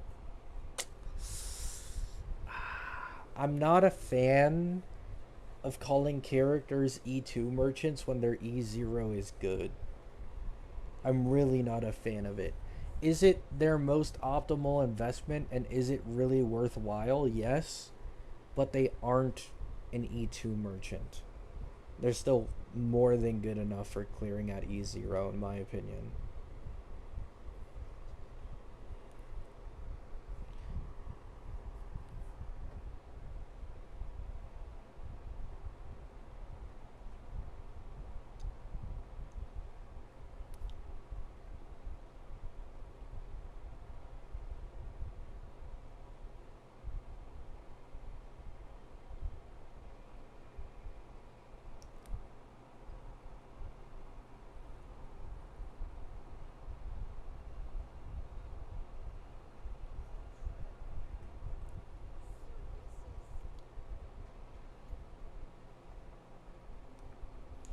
Tribby and Emblade wheelchair is goated, I imagine.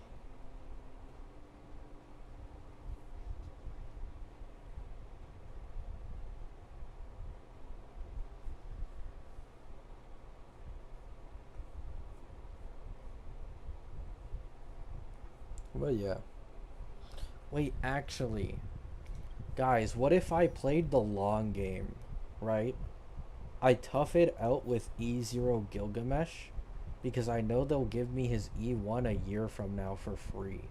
And instead, I invest into Saber because if I go for E1 Gilga, I'll be stuck having to decide between his E2, which is kind of trash, or Archer who I don't even use. Think about that. I low-key just thought about it real quick. Like, if I get E1 Gilga, the next Fate Selector in Part 3 is useless for me. His E2 just isn't good enough. It's like trash. What's your top 3 animes? Um,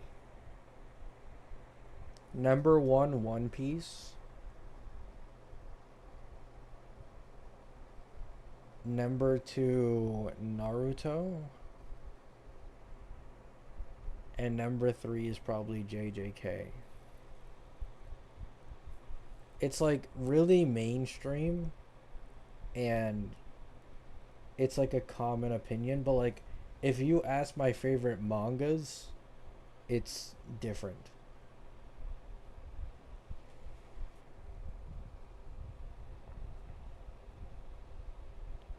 Future Rail max difficulty. Talking about a year later. Do it in 4.4 for the free light cone. Brother, I can't get the free light cone. Are you insane? I have 36 pulls. I might be able to get to 50 by the end of this patch.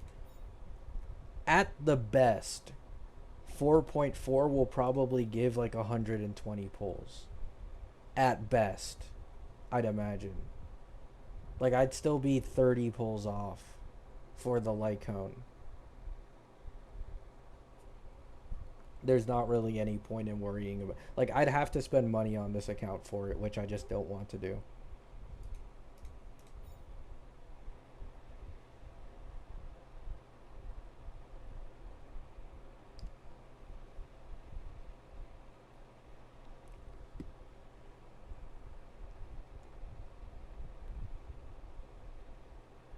Alright. I mean, it's early pity anyways. So might as well. I doubt I'll get an early Eidolon on Saber. And then I can just build pity for Gilgamesh. There we go. Built 30 pity real quick. Easy.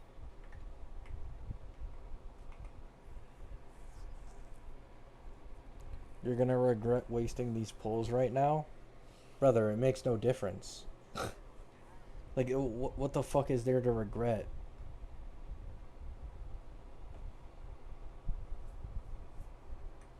Bro doesn't care about the free LC. I can't get the free Lycone.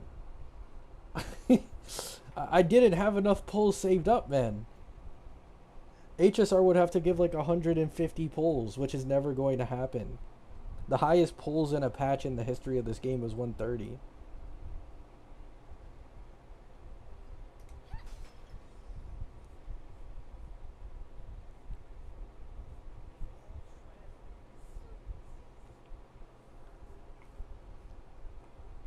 What if the pity doesn't transfer between Fate Banner phases?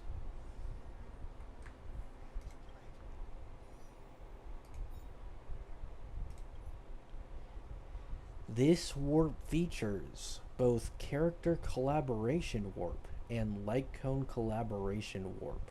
The warp count for a guarantee in any character collaboration warp will accumulate within the warp, and the warp count for a light cone will also accumulate within the light cone warp. The guarantee counts for the character and light cone and are independent. This will be a long-term event. It hasn't been announced to end, meaning all they're doing is adding the two banners on the exact same warp with Saber and Archer.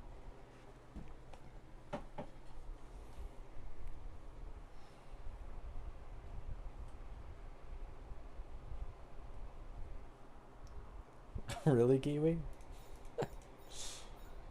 But yeah.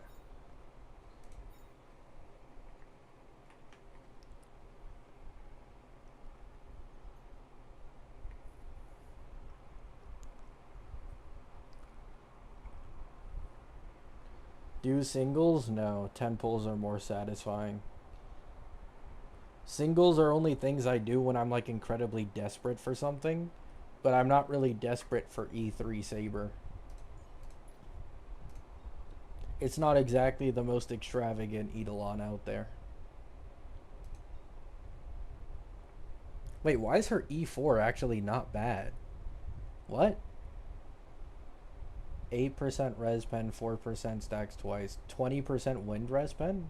Why does she actually have a useful E4? I didn't even realize this.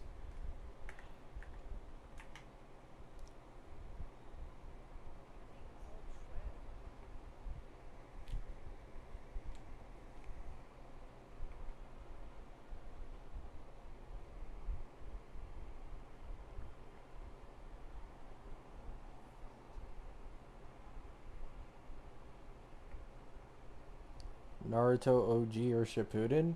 I count Naruto OG and Shippuden as like one series. I'm not really one that like tries to separate them all that much.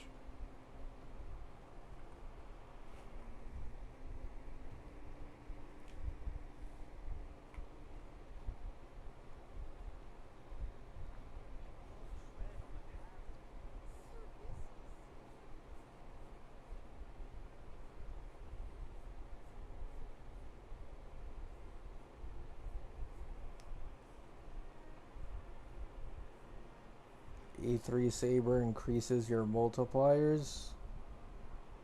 Brother, it's trash.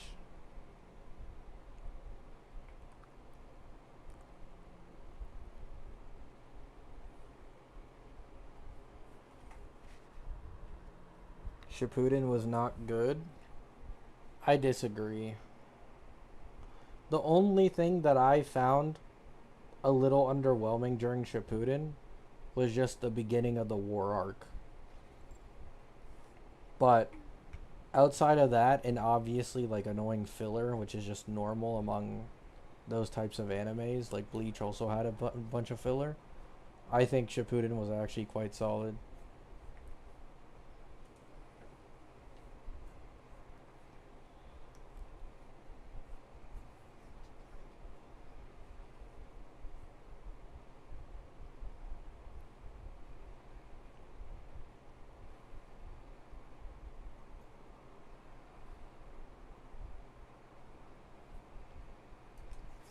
I do see that like a lot of people have distaste towards how Madara died, but I'm not really one of those people. Like I was a bit annoyed the first time I watched it, but I rewatched Naruto a few times.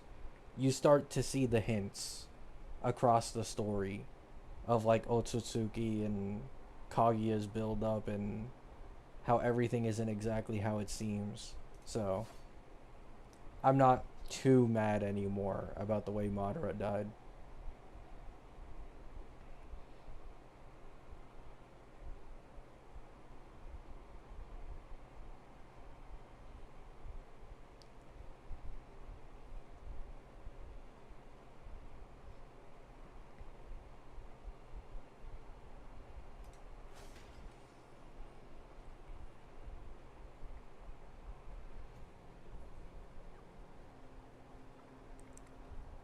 OG had a proper power system. Shippuden and beyond is just everyone is a god and has planet level techniques.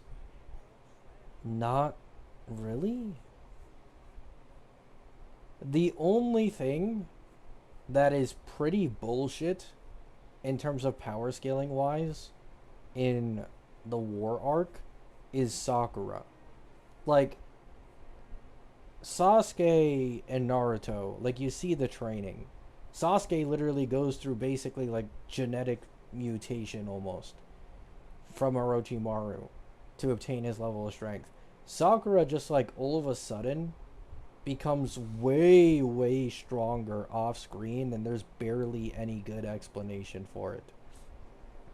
In comparison to Naruto, who trained with Jiraiya, learned Rasengan, later moved on to learn Sage Mode, and the full explanation of like the Uchihas with Sasuke.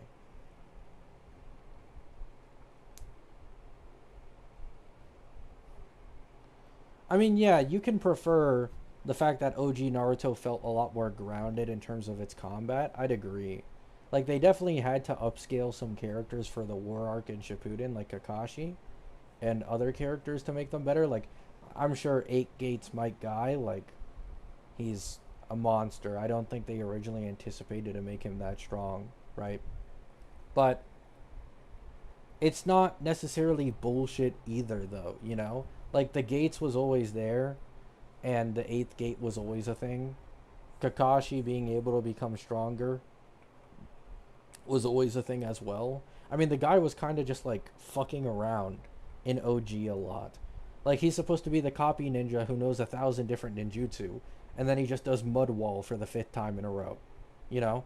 Like, they were massively nerfing him to begin with.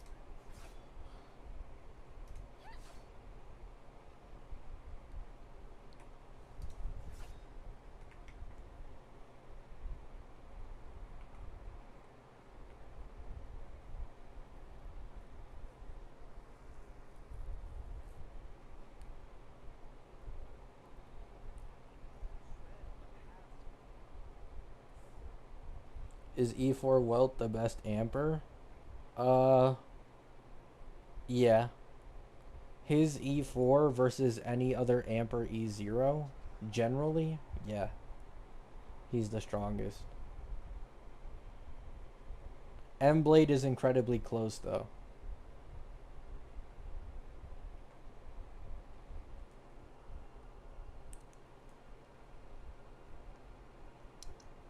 I like Bleach more than Naruto.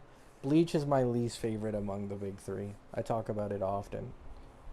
I've given it a shot a lot of times, but I find Ichigo to be the most bland MC of the three.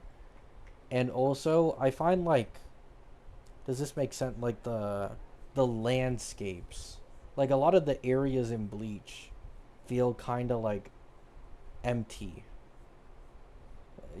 They don't feel that alive. You see a ton of like just open background when it comes to a lot of Bleach stuff. So the background struggles, in my opinion, and Ichigo as like an MC you care about also struggles, in my opinion. Not to mention, like, if we're gonna talk about bullshit scaling, no offense, I think Bleach. I don't know. Nah, yeah, yeah. I'd say Ichigo has the most bullshit plot armor among the big three. Luffy is second, but like even Luffy just I don't even think Luffy has as much plot armor as Ichigo from Bleach in terms of like all the different power ups that he gets.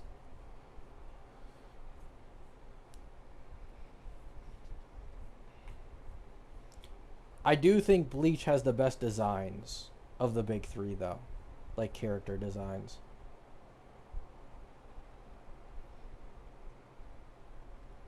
That's one thing I've grown to appreciate a lot from Bleach.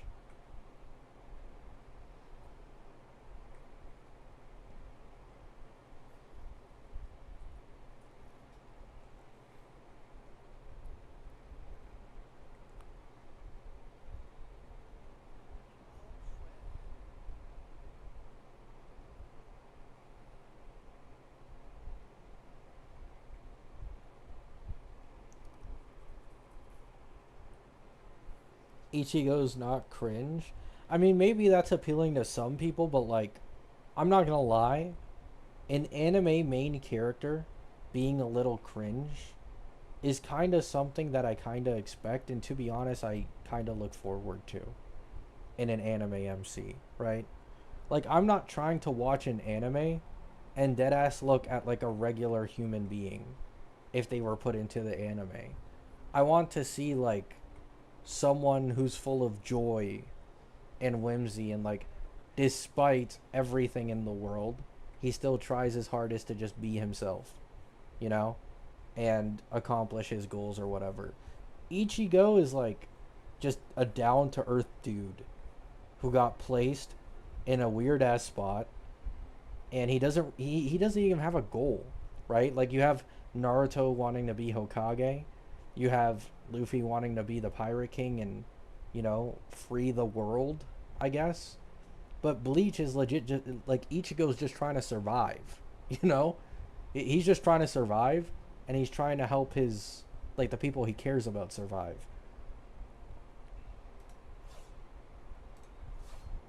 Like he doesn't really have any like clear goal at all.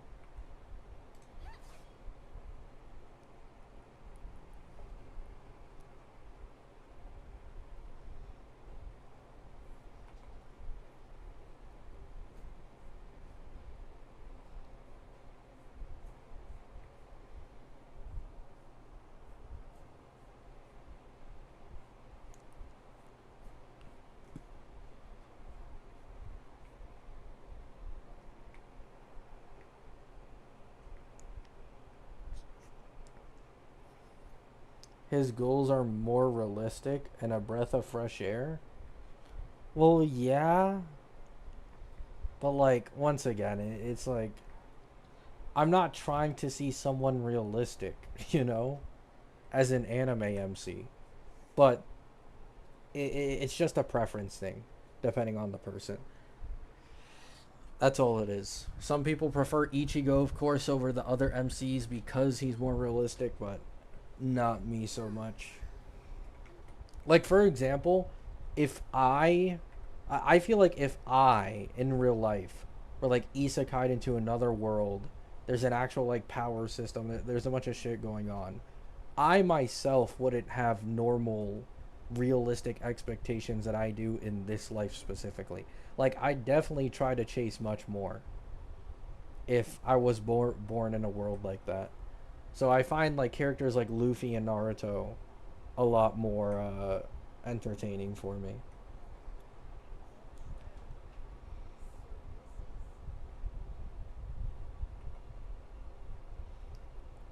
Well, yeah, I know about the Soul King in Bleach.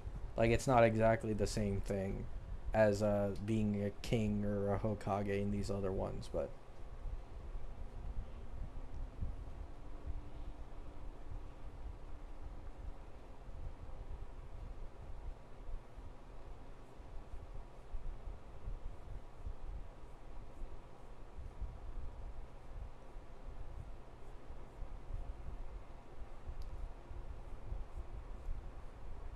my problem with how Madara lost was that there was nothing satisfying about how he lost to a longtime viewer.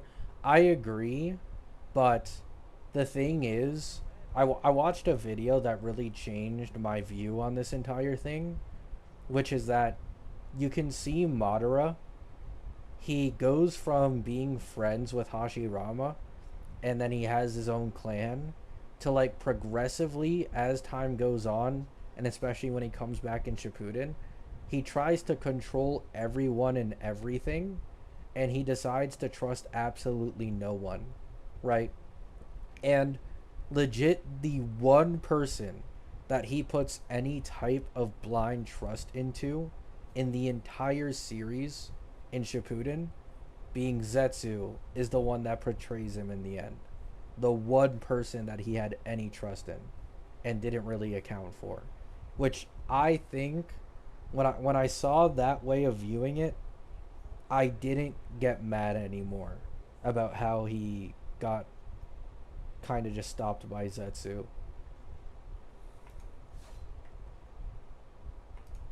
Because he thought of absolutely everything except what was right in front of him. And he tried to like distance himself for against everybody except the guy who was right in front of him.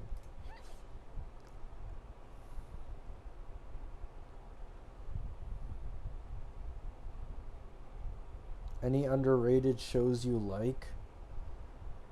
I'm not much of an underrated show watcher these days, to be honest. I guess back when it was underrated, Slime, I've been I'd been keeping up with Slime since season one. Like the anime got released, and I really fucked with it because it wasn't just a simple like power fantasy. There's actually a lot of world building that goes on, which makes it much more interesting than a normal isekai. But like Slime isn't underrated anymore these days. It's incredibly popular.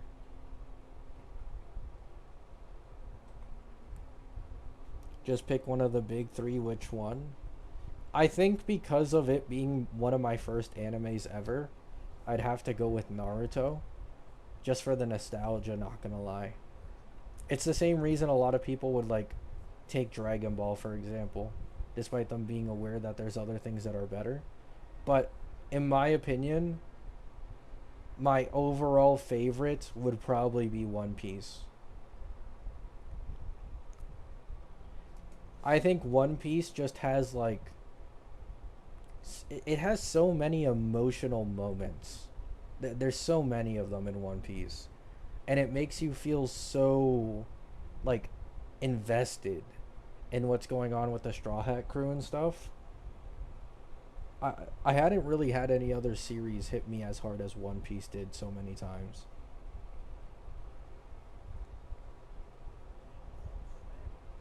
I was thinking about watching JJK. Is it actually really good or what? I think JJK is amazing. It's not a fucking, it's not the greatest story to ever be conceived, but I think the writing gets overly hated on and it's actually above average. And then the animation and the fights and the power system to accompany the writing, like for example, Demon Slayer, in my opinion, is like a below average story with god tier animation, which makes it good but not great. But JJK is, in my opinion, an above average story with above average writing, and then also the peak animation, which massively, massively elevates it.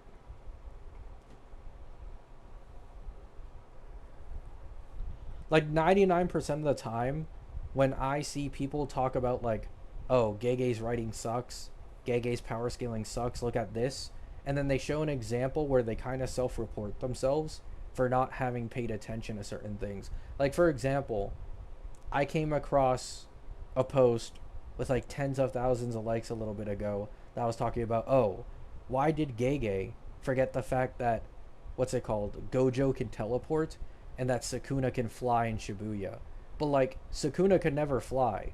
It's like like multiple times in the series you can see that Sukuna jumps on air, right? Like he jumps on air multiple times, and that's how he's able to maneuver in the air. It's not literal flying. He has to make like an impact against the air so strong that it propels him forward. And then Gojo does use his teleport in the future, right? Like he does use it. So these people just kind of self-report themselves while trying to hate on Gege's writing.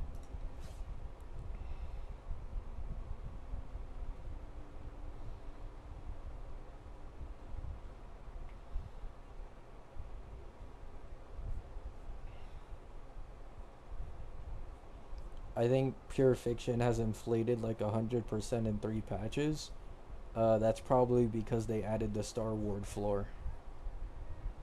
Like, yes, there's some HP inflation, but it's the same thing with when WUA added 2 floors, the 2 middle TOA floors, and it got more than double HP inflation at that time. The same logic applies here. Like, every endgame is going to see a massive total HP increase because of Star Ward.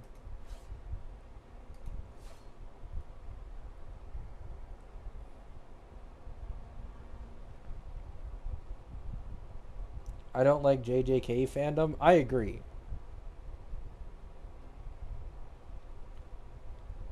The JJK fandom can be brain. I mean, okay.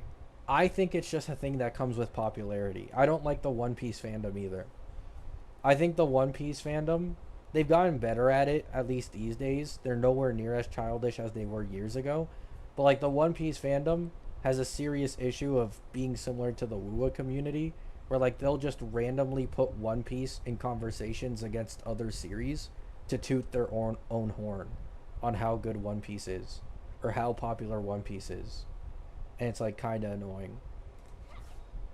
In JJK's case, it's people thinking they're like pseudo intellectuals while completely misunderstanding shit most of the time.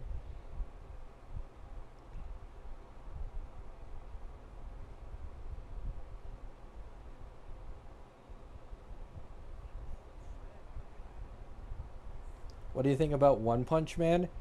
A travesty that the anime adaptation is getting butchered for it. A travesty. One Punch Man was one of my favorite like delights, guilty pleasures. Mainly because I really like Garo. Garo is probably one of my favorite side characters in any series because he's very interesting. He's like he's not a hero, but he's not exactly a villain either. He's basically an anti-hero. He's in between. He's not evil to be evil. He's not good to be good. He's just himself.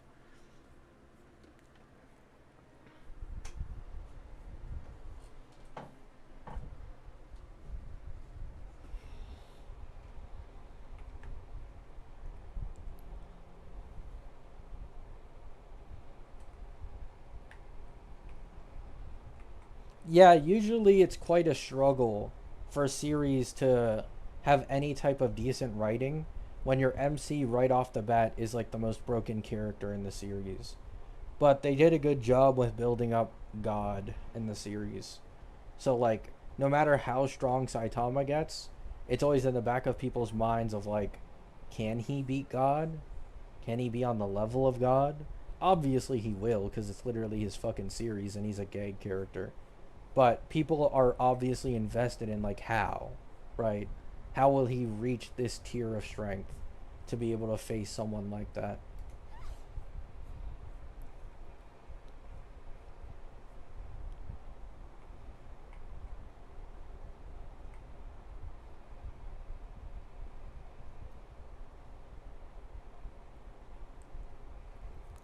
Also, One Punch Man has Tatsumaki, so automatic upscale.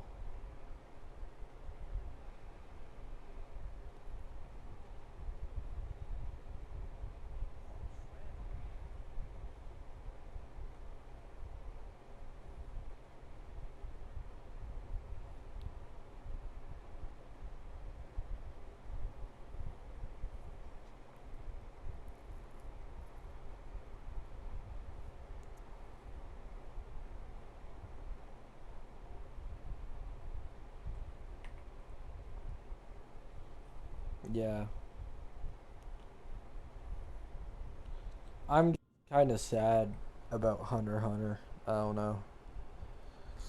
Hunter x Hunter has to be like to me one of the no, it is the worst thing I've ever experienced ever since I got into anime and manga.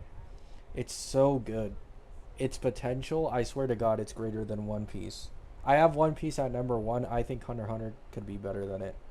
But like the author has health issues and the guy refuses to transfer writing to someone else because he wants to do it himself. And it's just so saddening.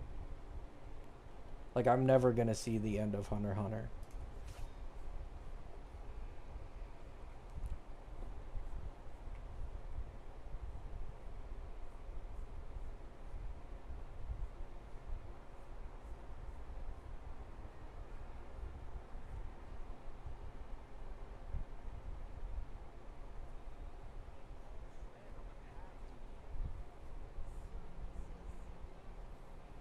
It's just like a pride thing, I think, nothing.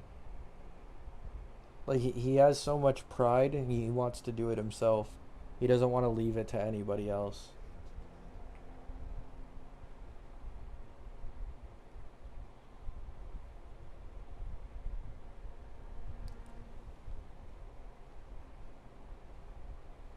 Yeah. Like Hunter x Hunter world building a potential, it's not even close. Like I have One Piece as my number one once again, right?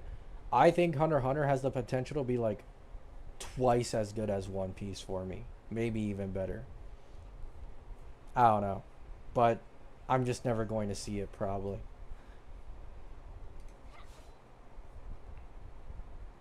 I genuinely love Hunter x Hunter so much.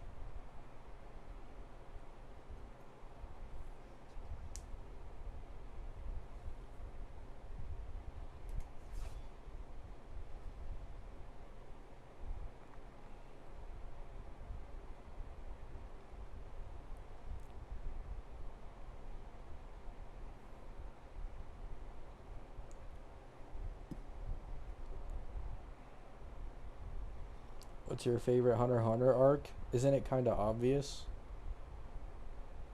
Not gonna lie. I mean, at least for most people, it's just the Chimera Ant arc. I'm pretty confident if somehow the current manga arc does end up getting to the Dark Continent at some point, it'd probably be the Dark Continent if we include the manga, but not there yet.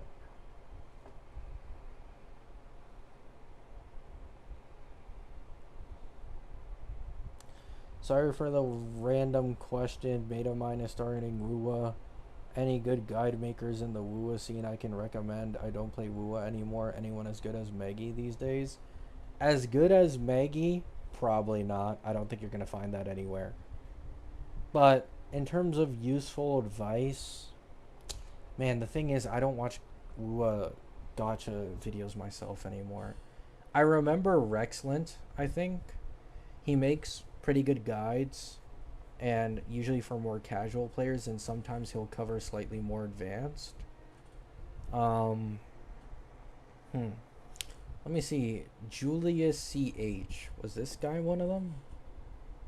Did he make guides or does he just do clears?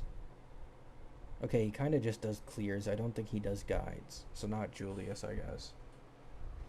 Um, Damn, it's hard, man. It's hard.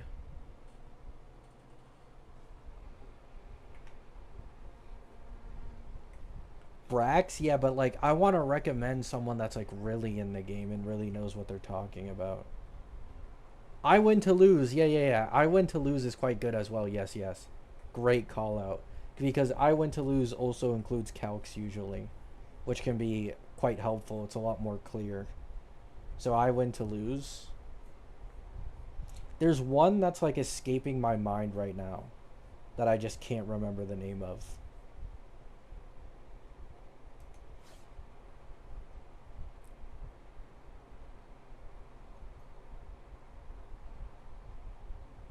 Saint Tone Taz, why are you trying to set this guy up?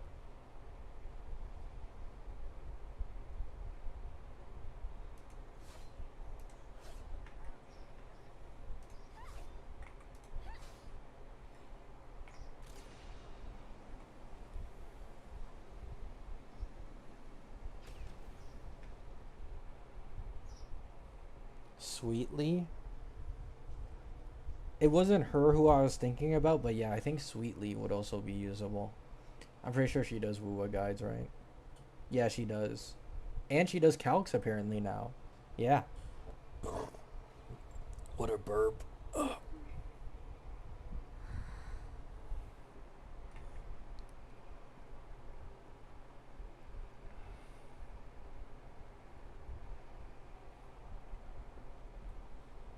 Is it just me or the CC space just stop with the drama? Uh, I don't know. I don't interact with drama anymore, and I blocked a lot of drama channels, so like I don't know if it stopped or not, or if it's just because I blocked them. Thanks for suggestions. I'll pass them on. No problem, Skittles.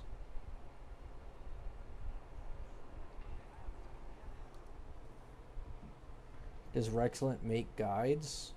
Uh, I feel like he does. He does a lot of like solo stuff. Yeah, how to use Lucia for extreme dummies. How to use Dania for dummies. How to Lucy and Rebecca. Like I imagine all of these are guides trying to help you out on playing the characters.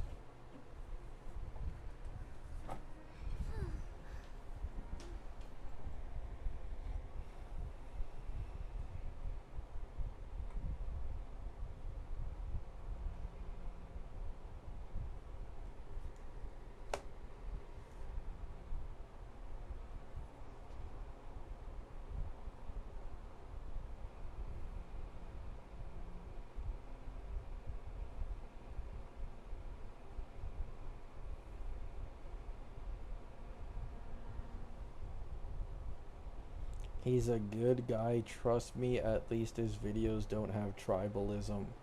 What a setup.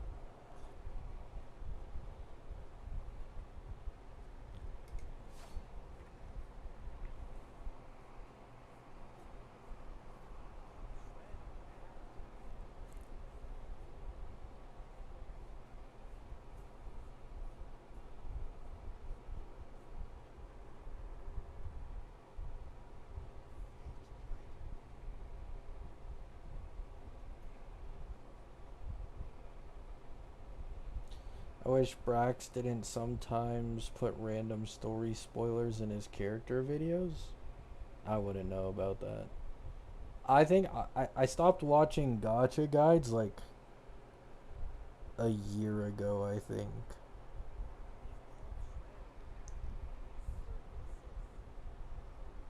In HSR, I don't need guides because I've no life this game too long. And, well, I don't really play WUA actively anymore, so there was no reason to. I mean, it's pretty obvious team building. Like, oh, you have a new character who supports Glacio Chafe? Put her on this main DPS team. Well, bam.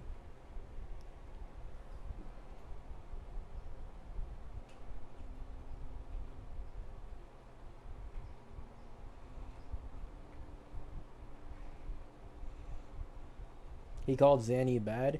He had to push the agenda that Zanny was bad because he was the reason Maggie completely quit content creation because he kept insisting that Maggie's calcs were fake and that Zanny wasn't strong or wasn't that strong and that Wua had no power creep. So because of that agenda, he had to keep telling himself that Zanny was bad and downplaying Zanny's performance.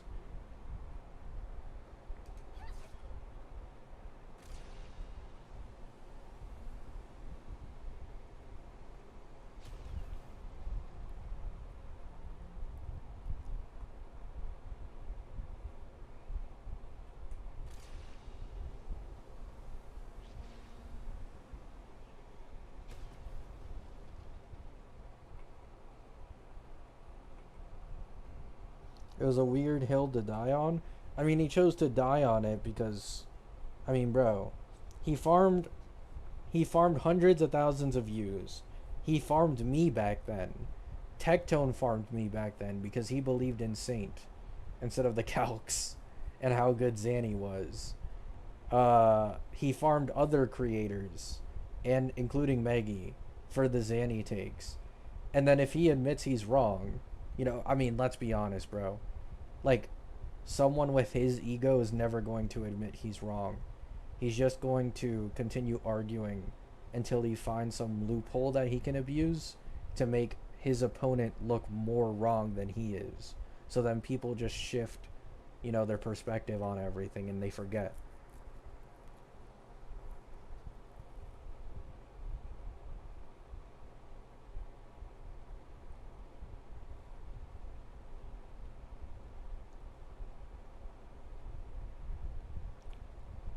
Most of his meta takes are questionable. Well, yeah. Like, he'll use a decent rotation for Gian and then shit on people for saying Gian is bad because he knows how to play Gian. But then he'll shit on people who say Zanny is good and then he calls the gameplay too sweaty because of the quick swap nightfall rotations with Phoebe. Like, the guy can't make up his mind. It's just whatever benefits him.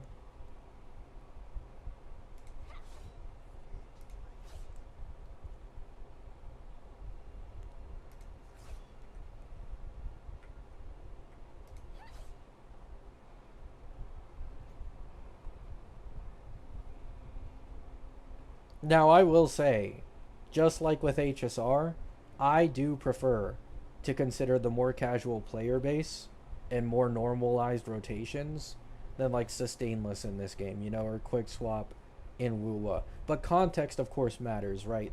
Like, there's certain quick swaps that are easier than other team quick swaps. A perfect example of this is upcoming Yang Yang, right?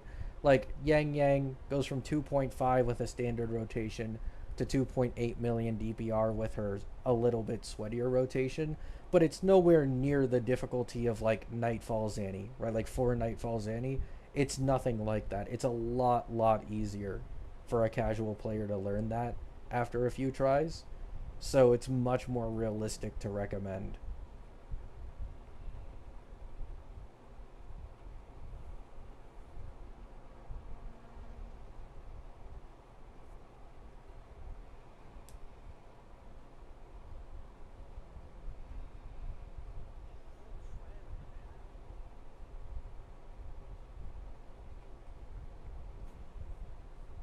Yang Yang is actually 2.6. I don't think so, man.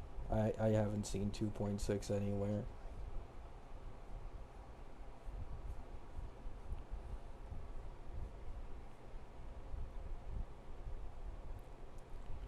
With casual rotation, well, yeah. But like once again, you do like one or two quick swaps on Chisa and Suisui, not even on Yang Yang herself, to just save a couple seconds, and you can fit it in a 25 seconds time span, which is the normal for rotations and old cooldowns, which makes it 2.8.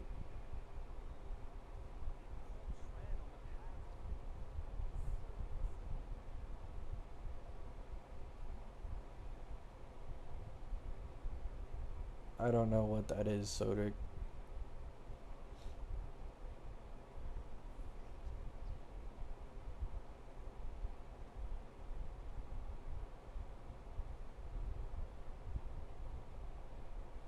I mean, yeah, it's just like a hill to die on thing.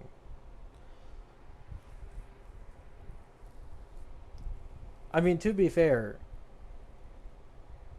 I mean, Saint, like, it's just something common. Like, people obviously have their own pride, you know? It's hard for them to admit they're wrong at times when they make, like, super bold takes. Like, for example, you had, like, the Yao Guang dooming, right? Like, there was a certain TC online who absolutely refused to accept that Yao Guang was quite important for Silverwolf and kept agenda posting that you could just use EMC and it was better than using Yao Guang. And they didn't want to admit it until like near the end of the beta version, near the official release, where they were like, you know what, I might have been wrong. Yao Guang is good in this team, but I still think they're getting replaced later. Like they have to add that little bit at the end to not fully hurt their pride, so that it can be like, oh, you know, I might have been wrong now, but I'll be not wrong in the future if she gets replaced. You know, it's like a safety net to kind of add. You mean uniquely? No. This is someone else entirely.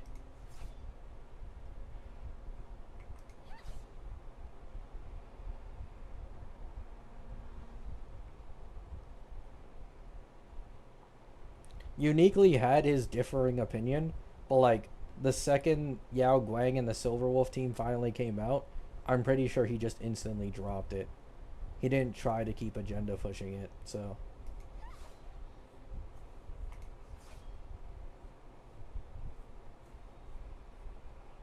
yeah, exactly, Steel.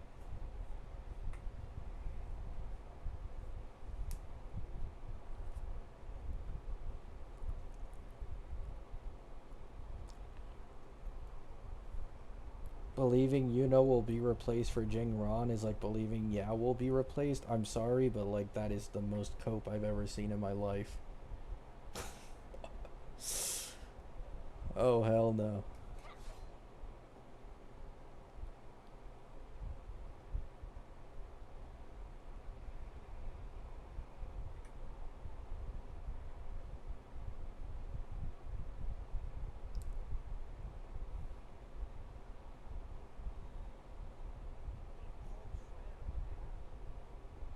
When Pearl comes, will Silverwolf's team be complete? I think so personally, yeah.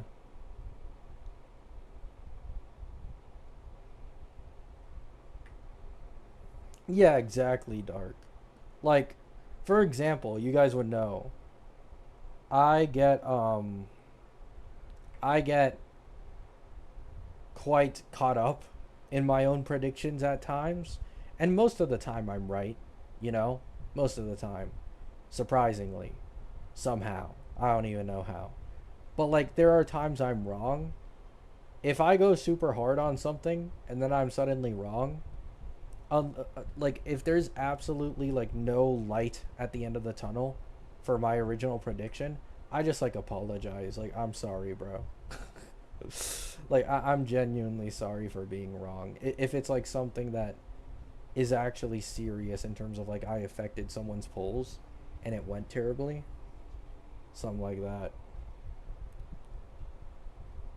But to be fair, I feel like I've saved more people polls than I've lost them by a lot.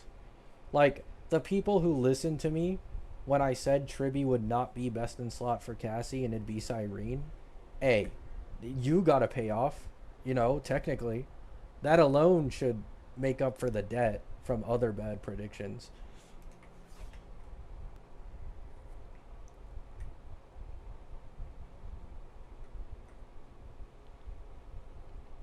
Ling Sha era. In fairness, in fairness, Ling Sha was god tier with Casterus for a beta version, but they instantly nerfed the synergy with Ling Sha after the V1. Like they did not want that shit going live. So I was right, but I was also wrong for thinking that it actually go unofficial.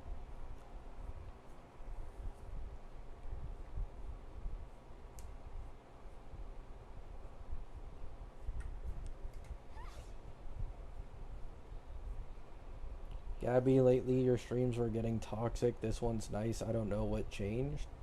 I timed out Summer, and I told Summer to stop rage baiting if he doesn't want to get banned.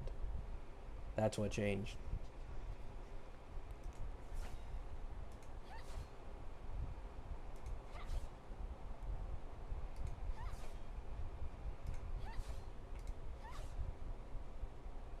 Like I prefer my streams to be like this much more as well.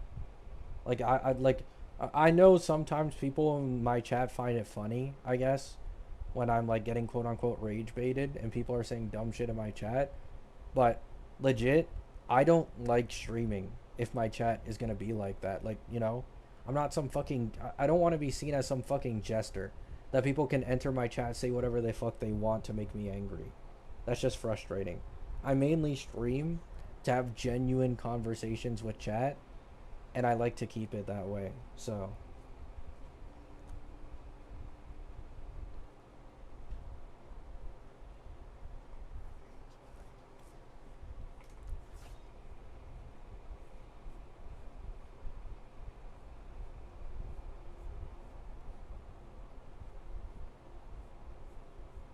how would you rank 4.4 beta in terms of chaos? Uh, Phanon, Phanon's is still worse. I'm not gonna lie. Yao Guang number one, Phanon number two, uh, Cyrene number three, and then this would probably be number four.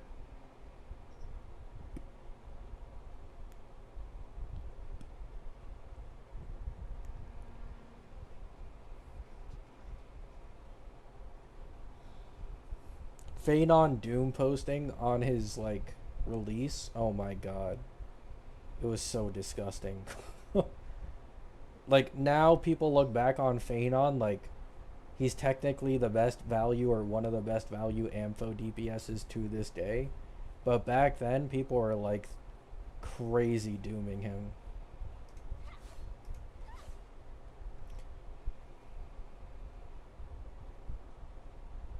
Thank you, Sodic. What is he Yuki's DPR with Lucia? 2.5 million. Just know that we love you. Thank you. I appreciate that.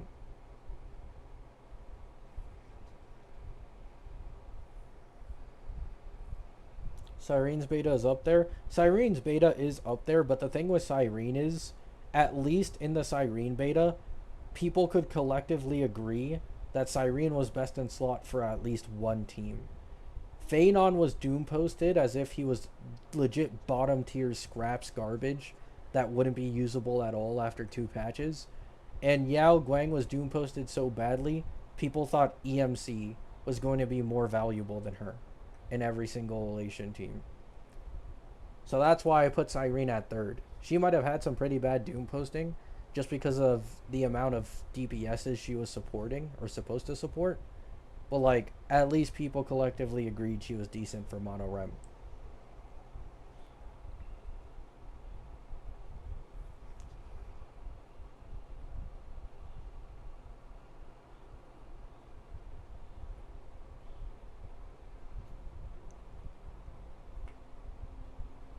Summer, my friend. It's been a very peaceful stream. Let's not start now. Please.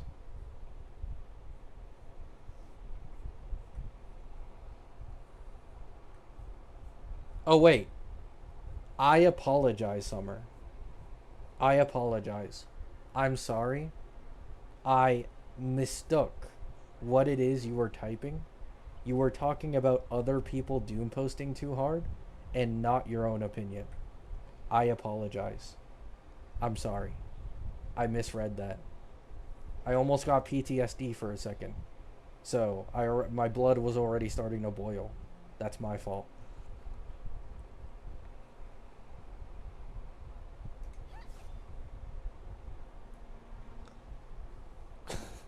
This guy has fucking scarred me, man.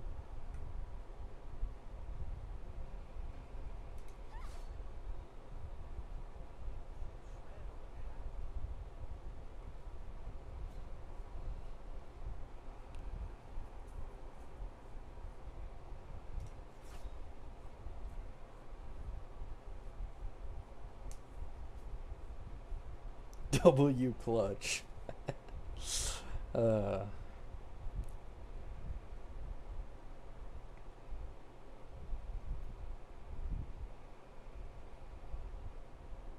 Yeah, there hasn't been any rage bait in the chat today, so I'm like I'm much more forgiving. I have no issues apologizing. I love this calmness. Who have you actually banned? I don't know. I don't remember the names of the people I've banned. It's not even like a thing of like, oh, I know, but I don't want to say it. I genuinely don't know.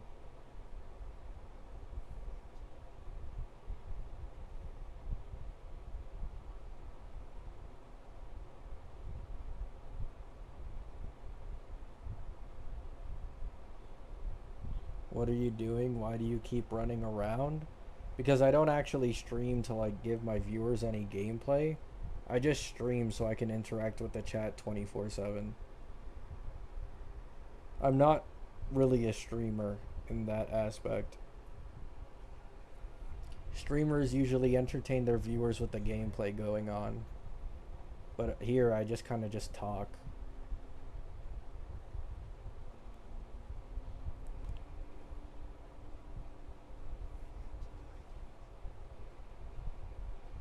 I don't think I've seen you ban people unless they were being outright overly antagonistic.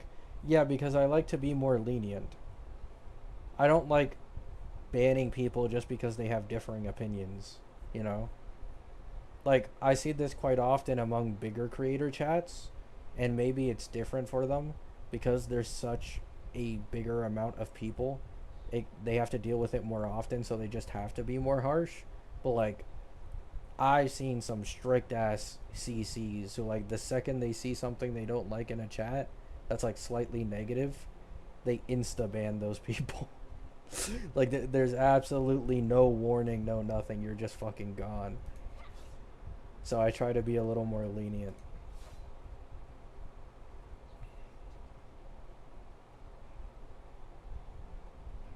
What's the saddest anime you have watched? In terms of what anime made me cry the most, it would be One Piece. But the saddest, with possibly one of the most disappointing endings for me, was Akame ga Kill.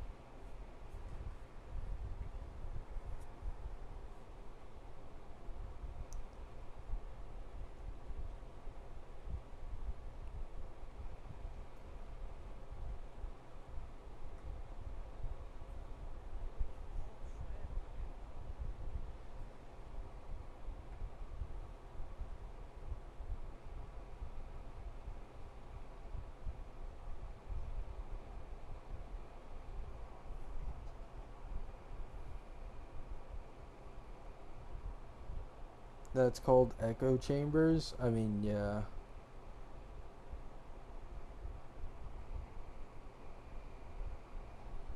Did you cry because you realize how bad the One Piece anime is? I mean, I'm not a blind One Piece anime glazer. It has severe pacing issues. That's definitely the biggest part. But, like, no. I just genuinely like One Piece like that.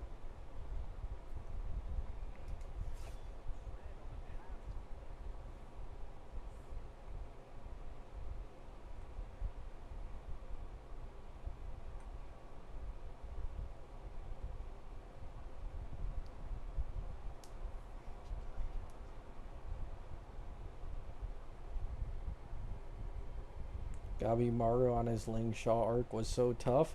In fairness, I was a bit more of a rookie in version 2 in terms of like predicting Hoyo shit, especially because like version 2, even the main push characters didn't have that insane of after sales like Mono Rem. So I never expected them to go even harder on the after sales like they did with Mono Rem by making an entire team shield, right? All for 1 DPS. Like Acheron only got Avon and Zhao Q. Fei Xiao basically only got Robin and 4-star Hunt March and Moze. Uh what was the other main push of this fucking patch? Firefly. Firefly got Dahlia. Wait, no, Dahlia didn't exist. I'm stupid. Firefly got Fugue near the end of the version, and before that, she was stuck with Ruan Mei from 1.x and HMC. So like, after one character got like one after sales, I just had it in my head like that's it. You know, that's probably it.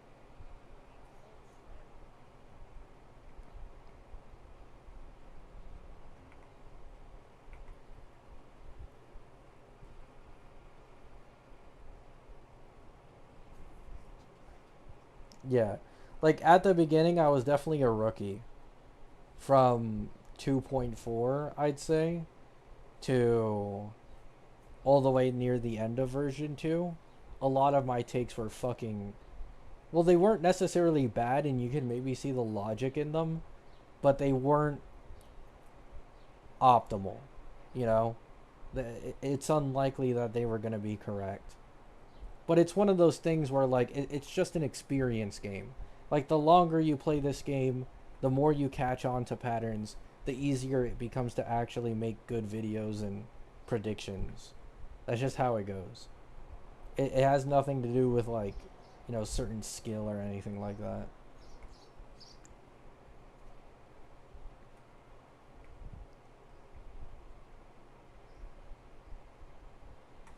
Yeah. Like because people were praising Amphorius's power balancing. So when they saw that Evernight was releasing to upscale Cassie over the other teams again, they started becoming mad because all the teams were pretty close to each other. Which is why you can also now basically always predict, no matter how balanced a power thing looks like in a new version, it just falls apart when the teams get fully completed. Because people were saying this even now in like early version 4. They're like, yeah, sustainless teams because of Nova, Welt, and Emblade are way stronger. But if you compare sustain teams, there isn't a single new sustain DPS, even among the entire version 4 roster, who is significantly better than premium Mono Rem. They're all like 10% within each other to Mono Rem. At max, maybe 10% stronger, which isn't that much, right? But you can imagine when Silverwolf's team gets finished, when Himiko's team gets finished, when the Fua team gets finished, like all of this is going to change. Even Saber Gilga, if they benefit enough from Nova Sunday, they'd also go above even Mono Rem.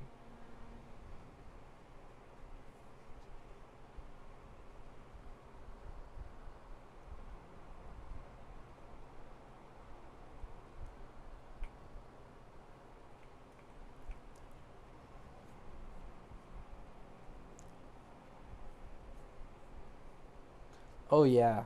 Bro, Messi is something else, man. Wow. Guy was on the bench for nearly the entire the game, gets put on the field, 20 minutes later gets a free kick. Like I saw a stat where it was like I think in his last 7 or 8 World Cup matches in a row, he's had a goal in every single one of them. Guy started turning up out of nowhere the older he got somehow.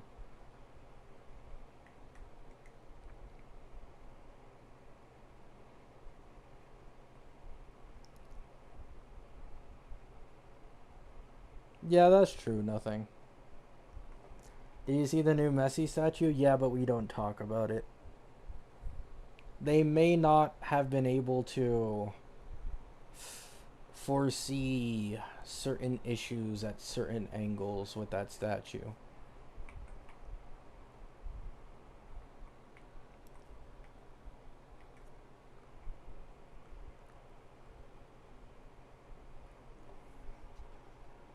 Holland is an E2 merchant. Alright, chat. My voice is kind of dying at this point, so I don't think I can really talk much further without hurting my throat. So I'm going to end the stream. Thank you all for stopping by. I love the conversations today. Hope you all have a great day. Hope you all have a great night. And peace out. Wait.